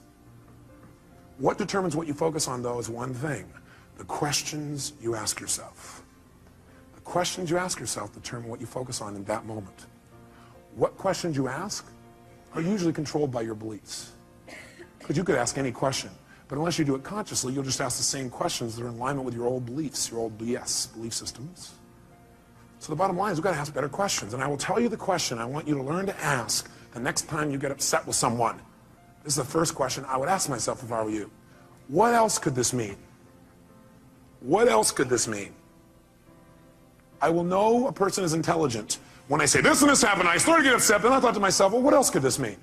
You know, maybe it doesn't mean what I think it means. Maybe they weren't really being harsh. Maybe what it means is they're stressed. Maybe what I'm hearing from this person about what they said about me is not true. Maybe what it really is a distortion. Not that they mean to distort, but it's a distortion. Maybe what I've heard this person said about me is a deletion. Maybe this person is generalizing. Maybe this person heard it through somebody else. Maybe that person misinterpreted what I said. Maybe this whole thing isn't accurate. Maybe it's accurate, but they're stressed. Maybe I'm just stressed right now. Maybe what this really means is I'm stressed and I need to get more resourceful and be more loving. And I can handle this. Maybe what this means is it's a chance for me to go to the next level. What else could this mean? You're only upset when you've decided on a meaning that creates an upset. So if you're feeling upset, what else could this mean? Because again, how many of you have ever thought something meant something and been upset about it later on found you were wrong? How many have done this? So wouldn't it be smart as a first step to always ask, what else could this mean? And search for other possibilities. See, with my friends, I always do this. If I care about somebody, I always do this. And what I've learned to do is even with people I didn't so much care about or didn't even know. What else could this mean? See, that makes your whole life open up and expand. See, once you think you know what everything means, you're in deep trouble. Because when you're a kid, you know what happened? You used to have this big giant doorway. But then you became an adult, and you noticed the door. And you started to say, I know how this door works. And you close it a little bit. You said, I know how the world is, and you closed it more. I know the world is, and pretty soon, now you know how the world is. You absolutely know how the world was. See, when you're a kid, you didn't know how the world was. It was just amazing how big the world was. It was amazing how much wonder there was in the world. How much you could learn, how much you could grow, how stimulated you were. You were stimulated by all kinds of things because you didn't know for sure what everything was. You're always curious about what things were. But as an adult, you now know what everything is, And if it doesn't fit in there, it's wrong. We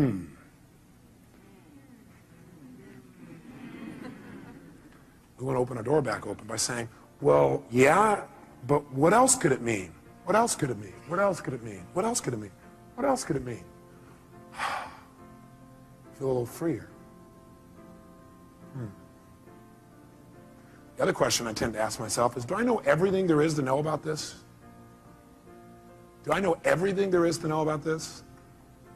Somebody says something to you, they're really upset with you, or somebody raises their voice. That means they hate me. Well, what else could it mean? Well, it could mean they're stressed, could mean they don't understand, could mean they don't even realize they're yelling. Could mean that they need some support, could mean what I know it means, it's a cry for help.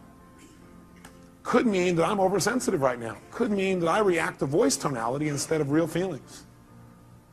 Could mean nothing. Could just be something that came and went. Do I know everything there is to know about this? No, I don't know everything there is to know about this. I mean, there's all kinds of things that could be going on. I don't know. Opens your world again. We're going to teach you to do this in a format that makes sense. Now, the thing that happens, though, if we want to be able to really take control of our meaning is we got to pay attention to our emotions. So in your notes, write down emotions. Under emotions, in fact, you might want to write the word negative emotions. Negative emotions. Negative emotions. And then as soon as you write it down, cross it out. The word negative, anyway. What are some of your negative emotions? Tell me what they are. Fear, what else? Pardon me? Hate, what else? Anger, what else? Guilt, what else? Worry, what else? Upset, guilt, what else? Frustration. Now I got a question for you. Are they really negative? I'm here to tell you there's no way they're negative. Every emotion you've ever had in your life serves a purpose. The reason it's negative is you've been calling it negative instead of getting the message it's been trying to give you. Every emotion you have, including those you think of as negative, those ones you call negative emotions, I call them emotional messages.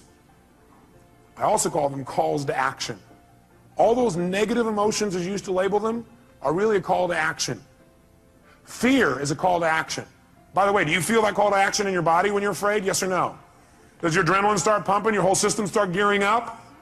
Emotions are a call to action. And the call to action says one of two things has to happen in that call to action. It's a message. Every emotion is a message.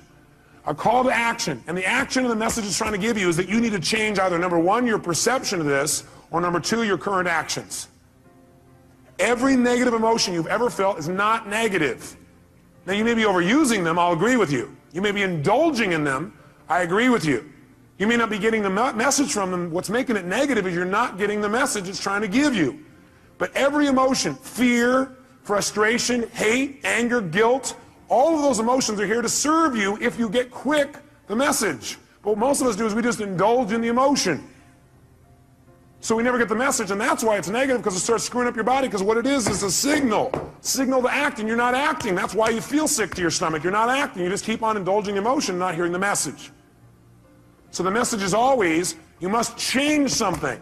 Negative emotions are saying you got to change something. Either change the way you're perceiving this, change the meaning you link to this, change your perception, change your focus, or change your actions. Change what you're doing because it isn't working.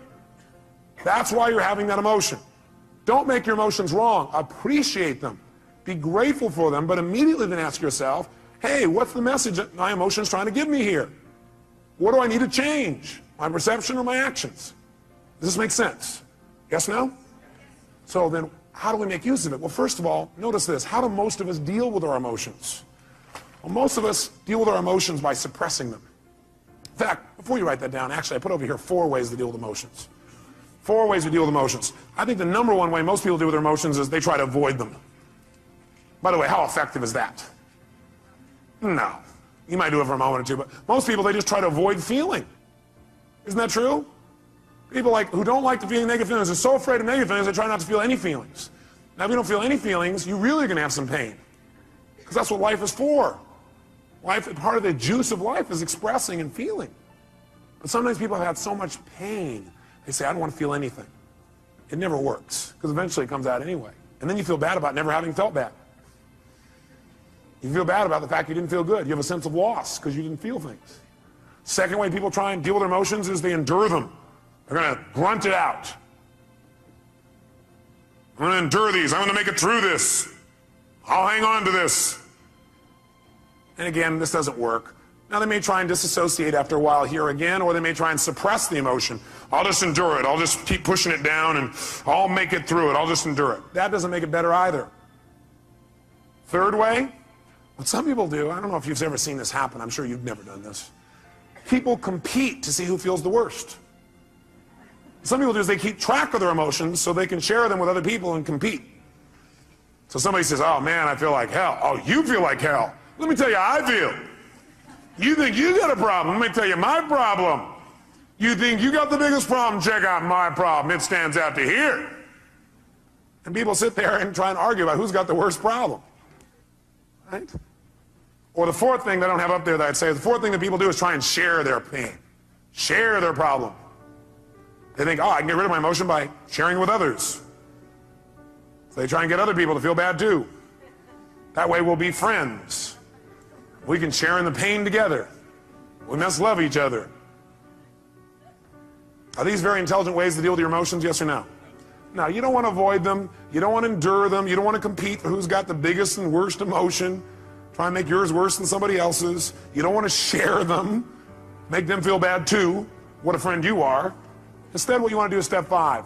Learn from them and utilize them. You want to learn from them and utilize them. Now, in order to learn from them and utilize them, in order to change an emotion, we have to change what something what's to us. Starts with an M. We have to change what something what? Means to us. When we change what something means, we transform our emotion. We have a transformation. Does that make sense? In other words, if I'm feeling really upset about something, I'm angry, angry, angry. Do I have to communicate that to get off my anger? No, not necessarily. I'm angry because of the meaning I linked up. What if I change what it means in my head and I realize, hey, that's not what it means? Then will I feel angry, yes or no? Yes or no? If I'm really angry about something, I'm angry because of what I've linked up to it. I'm saying, well, I'm angry because they did that and that means this. But if I really analyze it and I look at it for a while and I go, God, that's a bunch of crap. It doesn't really mean that. Then I transform my feeling. Do I now have to go to that person and say, what you did made me angry? Yes or no? Yes or no? No, because I don't have that feeling. I truly don't have it. I'm not suppressing it. I've transformed it. Suppression, however, is when you keep the same meaning. That you keep the same meaning. You're upset about something and you keep the same meaning. You don't change the meaning. All you try and do is stuff the emotion. You try to pretend it's not there. That's suppression. So if you keep the same negative emotion, you don't change how you feel about it. You just try and pretend it's not there. That's suppression, and that's when you get in trouble. So our goal is not just to take things and not suppress them and just express whatever we feel, because if you just go express whatever you feel and you don't think it out, are you going to always communicate well, yes or no? No, in fact, you may say things later on you'll regret in the heat of the moment because you were in state. So what you first want to do is see if you can transform it, honestly and sincerely, and if you can't, then your goal is to get someone to help you to transform it. Go to the source and get the source to help you to transform this. So you know what? I felt this way about this. I made up this bizarre meaning. I know it's not true because I know who you really are. But this is like a crap I did in my head. Can you help me? I need to change this. Can you give me some more information or some feedback or help me to clarify this thing? Because I kind of screwed this up in my brain because I know that's not what you meant. That's what I did inside my head. Can you help me out? Is that different than, you know something? The other day when you did this, I felt this, which by the way implies what they did made you feel something. Is that true? Yes or no? Does anybody do anything and make you feel something? Yes or no? Yes or no? Absolutely not. Absolutely not. Now you have a right to feel the way you feel, but that isn't true that it's actually what made you feel that way. You chose to make yourself feel that way. You communicated that to yourself. So instead of saying, when you did this, that made me feel this, that's implying that somebody made you do something, and that takes responsibility away from the one person who can change your life, meaning you. So I request in the future this. Nothing wrong with any of that. What we want to do is enhance it. The way we want to enhance it is come from the place of, I'm communicating because I want to transform something and I'm responsible, not them. You know, I need your help. I need your help. The other day when this thing happened, I used that to interpret that to mean this. And I know it's not true because I know who you are. I need some clarity. Can you help me out? I got to clean this up. And me. Who's responsible? By the way, will they want to help you? Yes or no? By the way, what you're really doing here is making clear what you're really doing, which is you're doing a cry for help. Maybe not crying, you're making a request for help instead of crying. Make sense? And people hear this is a request for help. Do we want to help other people, yes or no? Especially us, we're all in the helping business. That's why we do what we do. That's the bottom line. So we're going to develop a format like this where we don't suppress, but we don't just express. Because you know what happens? If you just go out there and whatever you feel you express, what you really do is you vent. And then you make it right. Or you demand. See, venting and demanding does not make communication better in the long term. How many would agree with me on this? Okay. We want to go to a different level. We want to transform our communication. We want to transform what things mean to us. Now, here's what I want to be able to have you do. I want you to be able to take the emotions that you're experiencing and be able to deal with them quickly. So I want to give you 6 steps to changing or dealing with, not dealing with, but I guess utilizing is the right word. 6 steps to utilizing any emotions you feel that you used to call negative, which now I call emotional messages, or calls to what? Calls to action. Whenever you're feeling a negative emotion, which we're now going to call emotional messages, it's a call to action, and it's saying you need to change something. What do you need to change? One of 2 things. Repeat back. What are they? Change either number 1, your what? No, well, you would change your physiology, but if you are getting feedback right now, you're getting a negative emotion, that negative emotion is a message. It's saying you got to change either your perception or your actions. And your actions could be the way you're using your body or your focus or whatever. But change your perception or your actions. Now here's what happens when you get a negative emotion or now an emotional message. Number 1, you want to identify what the emotion is. So you're starting to feel negative things. You want to identify what is the emotion. Now when you identify the emotion, what the emotion is, like you're really upset. Ask yourself, well, what am I really feeling? Underneath this, you might write down the question, what am I really feeling? What am I really feeling?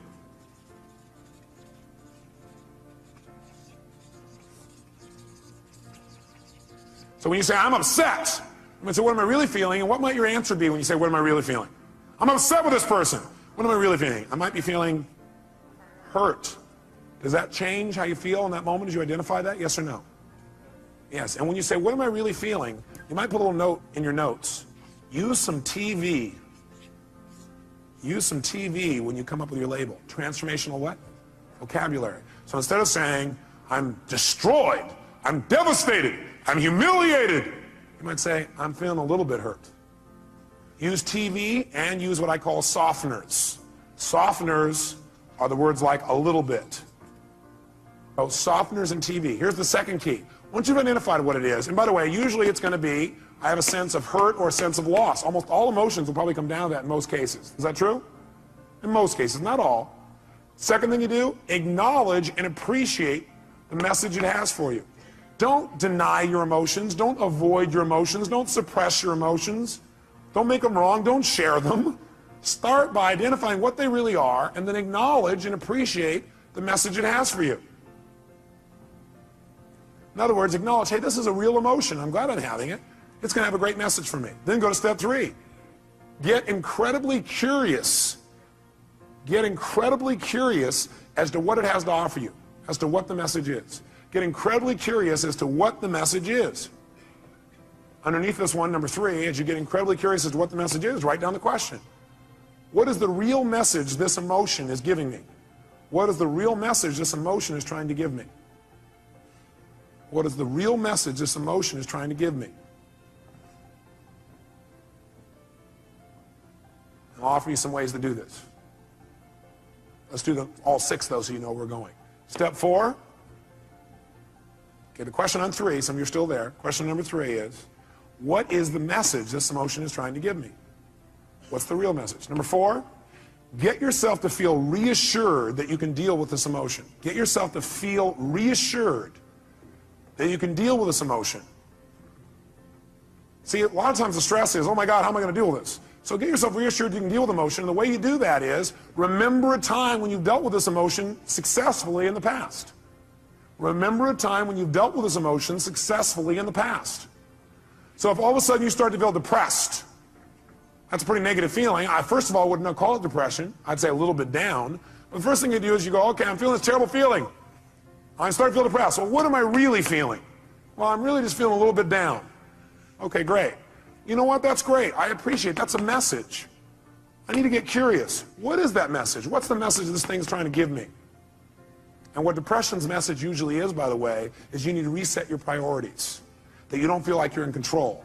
that you got too many things going at once. You feel out of control when you're depressed. So what you have to do is set some priorities and go do the first one on your list. That's what the message is telling you. You feel out of control. The way to get in control, reset your priorities and go do one thing and complete it. The minute you do, your self-esteem will go right back up. So that's the message. So what's the message it's offering me? And by the way, I'm going to teach you the 9 most powerful emotions that you probably experience, what their messages are. So you won't have to wonder about this. You'll know what they are. Step 4, get yourself to feel reassured by remembering times when you've dealt with this in the past. Have you ever felt a little bit down before, or what you used to call depressed? How many have ever felt that way in the past? Let me see your hands. How many have dealt with it? Let me see your hands. Great. If you remember that, 2 things happen. You're going to feel reassured you can deal with it, plus you're going to remember how you did it, which means you can use what you did in the past to change it right now. Why wait? Most of us forget the best parts of our past, which is how we dealt with things and turned them around. We just remember the negative feelings. That's kind of weird. Maybe we need to manage our memories better. Remember the things that have resources for us and forget the things that don't. Number 5, get certain. Get certain that you can handle anything like this in the future. Get certain. Not only can you deal with the emotion you have right now, but what you should do is use this as an opportunity to be certain for yourself. Get yourself certain. If it ever happens in the future, I'll handle this emotion quicker and easier. Get certain that you can handle anything like this in the future by rehearsing yourself dealing with it in the future. In other words, think of a time in the future where this depression could have come up and see yourself, feel yourself rehearsing again. Use this as a tool of empowerment. So you remember a time when you were depressed before, you were a little bit down, you turned it around. Took you a while, but you turned it around. You remember what you did. Oh, I dealt with this before, I can deal with it again. And then you say, let me take this opportunity to get certain that I can handle this if it ever came up in the future. And the way I'm going to do that, I'm going to sit down right now, and I'm going to think of, okay, what kind of things might happen in the future? I might get depressed. Well, I might expect something didn't work, feel bad about it. Let me think of a time like that. Okay, let me see myself, hear myself, feel myself deal with it. You see, hear, and feel yourself dealing with it easily. And you do this 2, 3, or 4 times. If you keep doing it 2, 3, or 4 times, then in the future when it comes up, guess what your brain will do? Your brain will go, oh, I can handle this. I'm already prepared. How many are following the logic of this? Let me see your hands. Okay? So get certain you can deal with it in the future by rehearsing. And by the way, remember this. You might want to put this in your notes. Your brain cannot tell the difference between something you vividly imagine and something you actually experience. Your brain cannot tell the difference between something you vividly imagine, where you see it, you hear it, you feel it, you taste it, you touch it, you smell it in your mind, and something that actually occurs. If you doubt this, have you ever had a dream that was so real you had every physical response to it? How many have had a dream like that? Okay, you can have a dream anytime you want, even while you're awake. All you have to do is rehearse something in your mind enough times, vividly enough, and it's real. If you over and over again rehearse yourself dealing with emotion easily, then it's real. Next time it comes up, you've already got the programming. You already have the resources to turn it around in a heartbeat. Then this emotional message, it's dealt with for the future, not just for today. And the 6th step, take action and change your life. Whatever the message is, take the action that you need to take and change your life. Do something. Doing something always will change how you feel. You feel bad because you're not doing anything. And by the way, you'll continue to feel bad until you do something to change. So if you do anything, it'll improve you and move you in the direction you want to go. So let's take another example. What's another negative emotion you feel? Let's hear an example of one you felt recently. Somebody raise your hand. Rejection. So what's the first step when you think you're feeling rejection? What's step number 1? Come on, guys, what is it?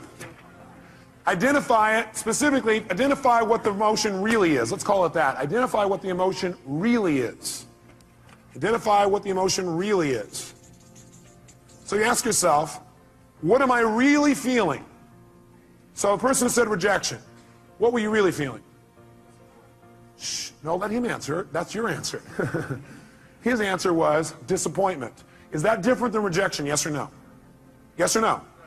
Yes, and by the way, when he realizes he's just disappointed, it's not as intense as rejection, is it? What happened with one question? His pain just dropped. Still painful probably, but not anywhere near as intense. Am I false or true on that? Okay, great. Now, so he's disappointed. Great, so now he knows when he realizes he's disappointed, he might even add some TV or a softener here. And the softener might be, he might say, I was a what? A little bit disappointed. Well, I'm a little bit disappointed. Okay, that makes it even less. Now what does he do? Number 2, does he make himself wrong for feeling that way? Yes or no? Yes or no? What does he do? He needs to acknowledge and what else? Appreciate the fact that he's getting a very valuable message. And it's a message he needs to change something. He needs to either change his perception about it so he's no longer disappointed, or he needs to change his actions so he doesn't be disappointed now or in the future. Step 3, what does he need to do? Get incredibly what? Like a little kid? What? Curious. When we're curious, do we learn things more? Do we learn better when we're curious? You bet. So he needs to get incredibly curious about what this message has to offer him. If you were really curious, what do you think that message really had to offer you?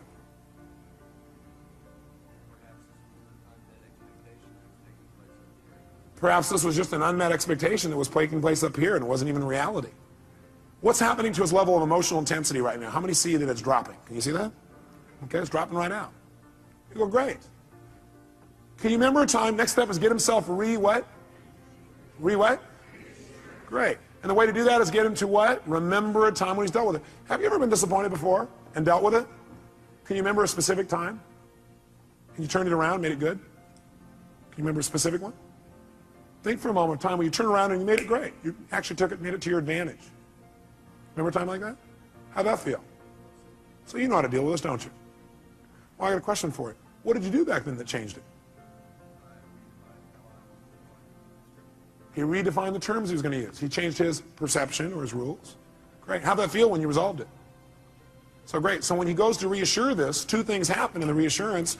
One is he sees he can deal with it. He sees and feels he can deal with this easily.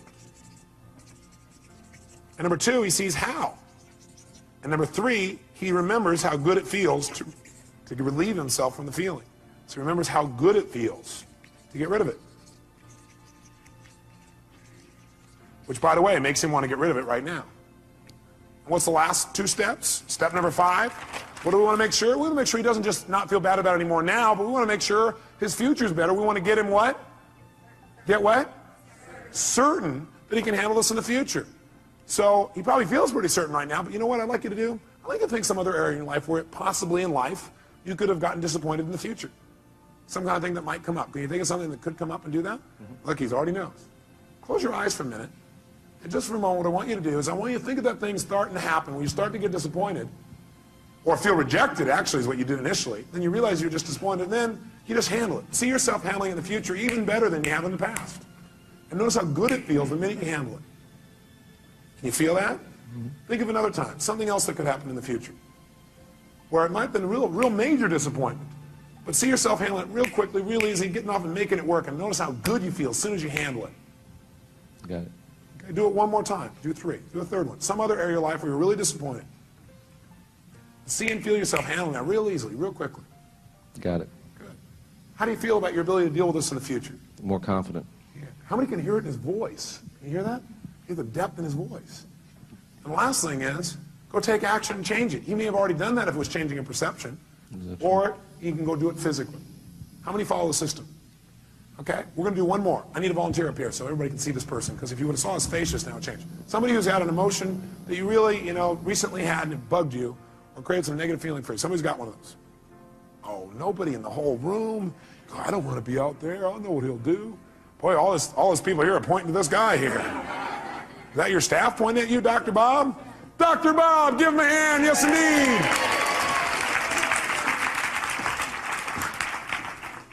Great. Here you go, sir. He's going to reward you guys for this later. He probably will, actually. That's right. Dr. Bob, what's a negative message, a negative feeling that you've had recently that you'd like to change, you really are committed to changing, but it's been bugging you? Disappointment and rejection. Disappointment and rejection. Well, it seems a lot of that's going around. Must be catching. It's the rejection virus. People are spreading it. Okay, well, which one would you like to deal with? Or are they tied together? Well, actually, it's probably... What question did he just ask? For him to say, actually, it's, he's already done step 1. What's the question he just asked? For him to already say, actually, it's, what did he ask? He asked, he first of all started to identify what the feeling really was, didn't he? And the question he asked is, what am I really what? Feeling. What are you really feeling? Anger. Anger. What's that really? Well, what that really is I was angry because I felt rejected. Okay. And I was really disappointed about what happened, the circumstance. So what's he done? He's managed to stack his negative emotions one on top of another. And by the way, this is unique to Dr. Bob. Nobody else you know does this, do they? But what are you really feeling? All that stuff, what's behind all that stuff? You just really feel what? Rejected. Rejected. Disappointed. I mean, it was discounted by... Does he look like a computer that keeps running the same program over and over again? He said, reject, disappointed. He's running right back through the thing. Do you feel hurt? Yes, yeah. Do you feel rejected or do you feel hurt? I feel hurt. Do you feel disappointed or do you feel hurt?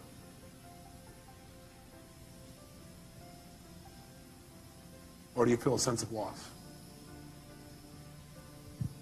A sense of loss. Do you feel rejected or do you feel a sense of loss? Sense of loss. Do you feel angry or do you feel a sense of loss? Sense of loss. Do you feel hurt or do you feel a sense of loss? Loss. What does it always come down to? Loss. Now we can call it whatever we want. Okay? So he's identified it. So, next question is, what do we want him to do? Should he feel bad about having those feelings, yes or no? No, you know what? These are valuable messages that are coming to you. They really, truly are. But what you should feel bad about is indulging in them and not using them. Not learning. You want to feel bad if you don't learn anything. Then feel bad. And then get tired of feeling bad and just decide to learn something. Because you can learn something as soon as you ask, what can I learn from this, right? So right now, instead of making them wrong, what I want you to do for a moment is really appreciate those emotions. Acknowledge the fact those emotions have a valuable message. And then immediately get what? Like a kid, get what? Curious. Get curious for a second as to what those messages really are. What can you really learn from that? What is that message really offering you? In other words, let's go back up to the first one you said, rejection. Being rejected or disappointed. What is that motion of rejection trying to tell you?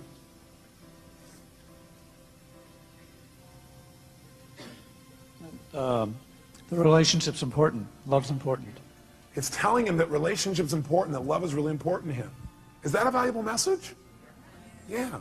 What was that disappointed in telling you? What was the message it was trying to tell you?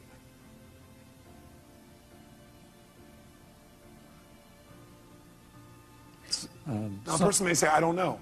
If you did know and it had a positive message, it's always telling you to change something. It's telling you to change your perception about something, or it's telling you to change your actions. So what is that emotion of disappointment telling you? To change what? What do you need to change? How I love. How he loves. Very interesting. In what way do you need to change how you love? How it's communicated, shown. How it's communicated and shown. How do you need to communicate and show your love more effectively?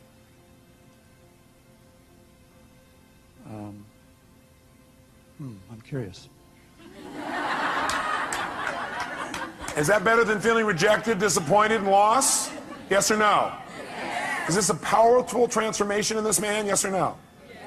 Okay, good. So stay curious, because that's it. Instead of going, oh, I don't know the answer. We don't know the answer, and you're a little kid. What do? You get even more what? Curious. If you don't know the answer, don't go, oh, God, I don't know the answer by that time. I don't know, I feel so... They go, I'm getting more curious. You have plenty of time, because curiosity is valuable. What would you get?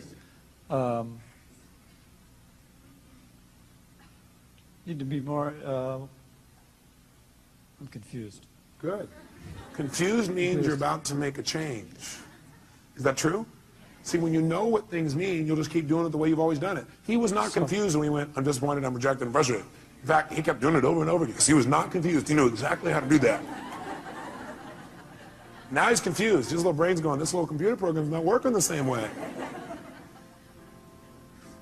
So, So the question I always help him out with is, what do you need to change in order to no longer feel this? You need to change your perception or your actions or both.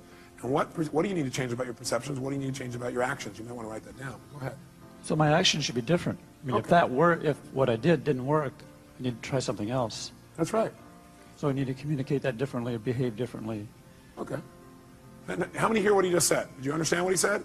He said what it's saying is, the way I communicated, the fact I got rejected is a message that love's really important to me, and that I need to change the way I'm communicating so I get what I want. Because obviously it didn't work, so I got to change my approach. Is that true? Is that different than I'm not worthwhile as a meaning, or they don't love me as a meaning? Yes or no? Huge difference in how he feels. Have you ever felt rejected or disappointed in the past and dealt with it really powerfully or really effectively? Yes. You remember a specific time? Yes. Okay, go back to that time. And remember how you dealt with it. And how you turned it around and made it something positive. Okay. How'd that feel, first of all? Great. A sense of accomplishment. Yeah, that's right. And how did you do it? I took action. What did you do? Take action. How did you do that? What did you do? I started doing things differently. Oh, great. Expressing myself differently. Did it work? Yeah. What? By the way, what is this doing now? It's teaching his brain, if you do this, you're going to get pleasure. What you used to do gave you what? Pain. The brain is always trying to avoid what? And move towards what? He's teaching his brain right now. He's rewiring his brain a little bit here. Now, by the way, I keep using these computer metaphors, and I see some of you get pained when I do that. And I think it's because you think, oh, do you think I'm just a computer? No, I see you as a spiritual being who also has a filtering system. And that filtering system sometimes you allow to take control and keep you from doing what you do naturally, which is just love and appreciate other people, including yourself. Okay? So we got to deal with both sides. How it is, how we operate unconsciously, as well as who we are. We want to deal with how we operate so we can be more of who we are. Now, I'd like you to think about this for the future. First of all, you feel pretty good about you being able to deal with it right now? Yes. Yeah, and by the way, does he really look like he can deal with it now, yes or no? So think about the future.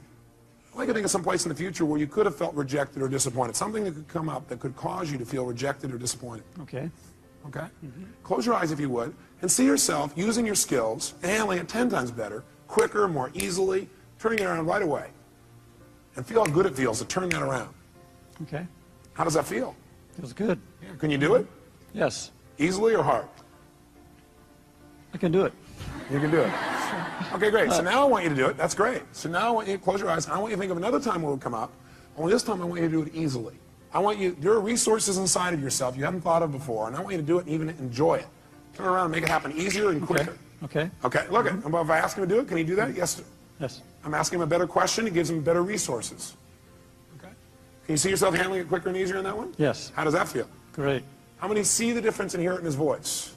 Great, let's do one more. Think of something else that could come out in the future where you could have felt rejected or disappointed, but now, heck no, you handle it really easily, real quickly, just like this. Okay. Have you already done it? Done. He's getting a little faster at this, isn't he? He's got some experience. How do you feel when you do that? Super. Super. Look at him. Look at his face. Now, if someone were to say, I'm going to reject you now, Thank you very much. give him a hand. Thank you very much, sir.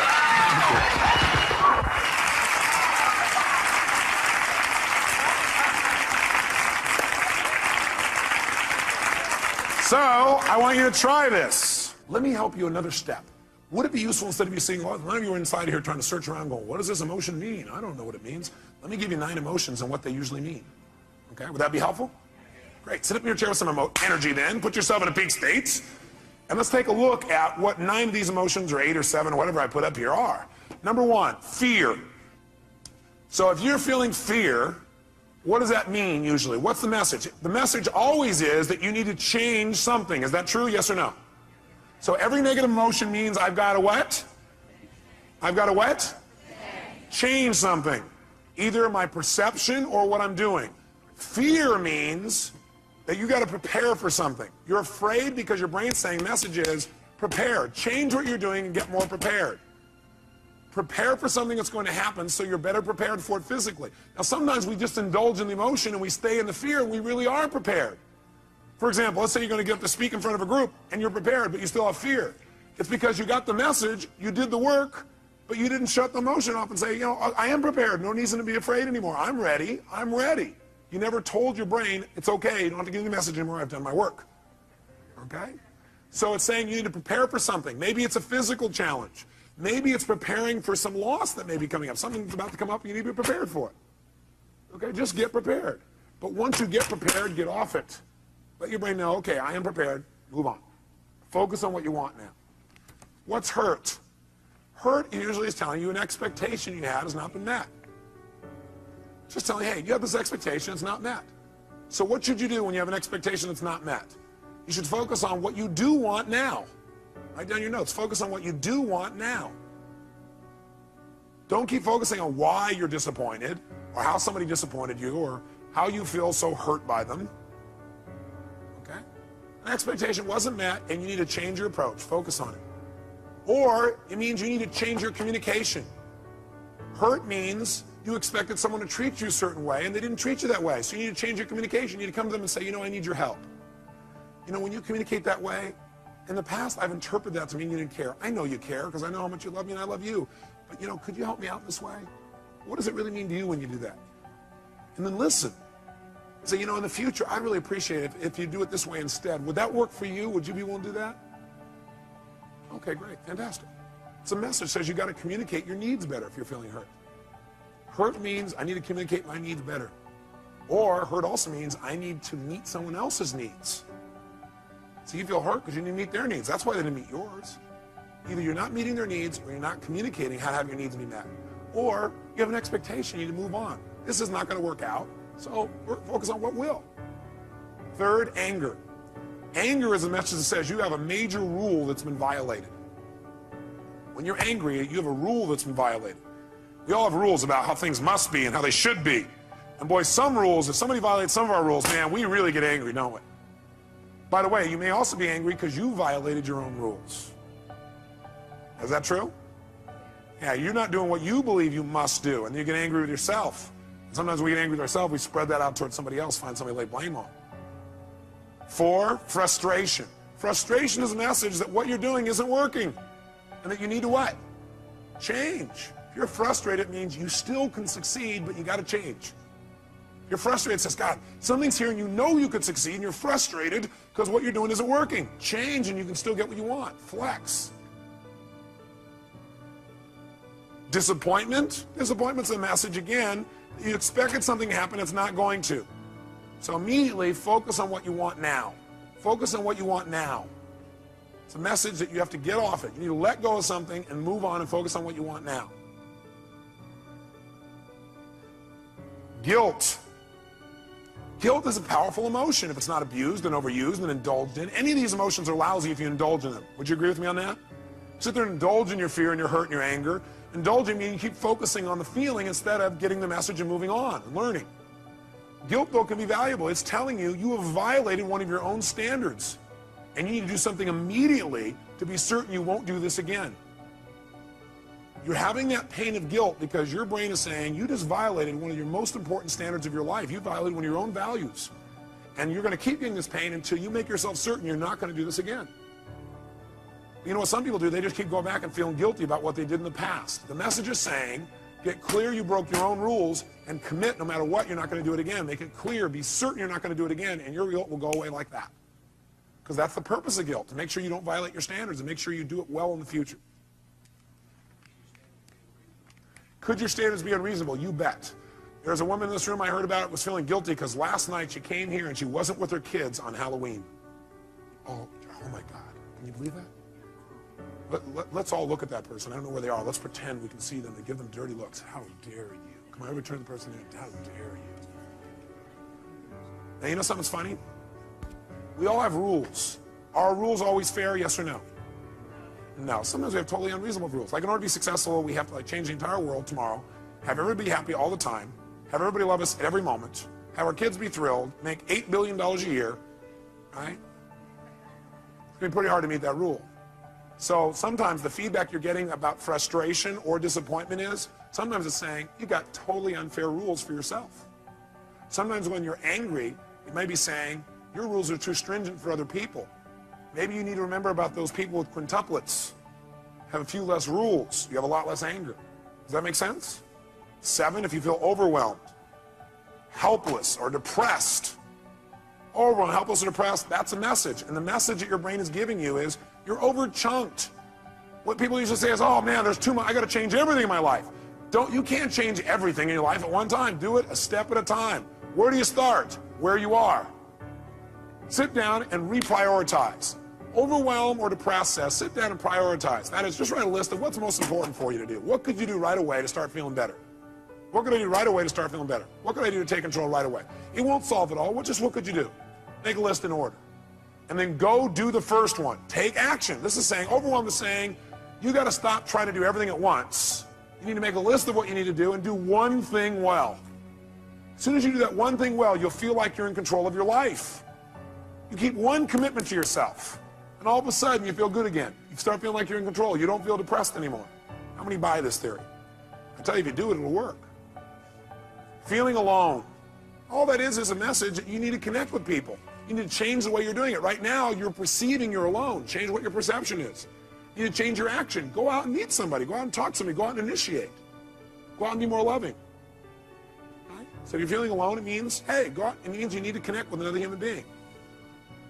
And 9, if you feel inadequate, that's a message that you need to change your standards because you're being unfair to yourself, or get committed in mastering this area. Change your standards. Some people, they feel inadequate unless they're perfect at something the day they start it. How many were great the first day that you ever tried to tie your shoes? No. How many of you are confident in tying your shoes now? Can I see your hands? How many are real confident? No. How many feel like, man, you can flat out tie your shoes, no problem? Let me see if hands here. No problem. Why? That's right, because you do it all the time. So you do anything you do over and over again, you get good at. If you're feeling inadequate, it may be because your standard is you're trying to be perfect the first time. You're not going to be perfect the first time. How dumb. Okay? Does this list help you? Yes or no? Great.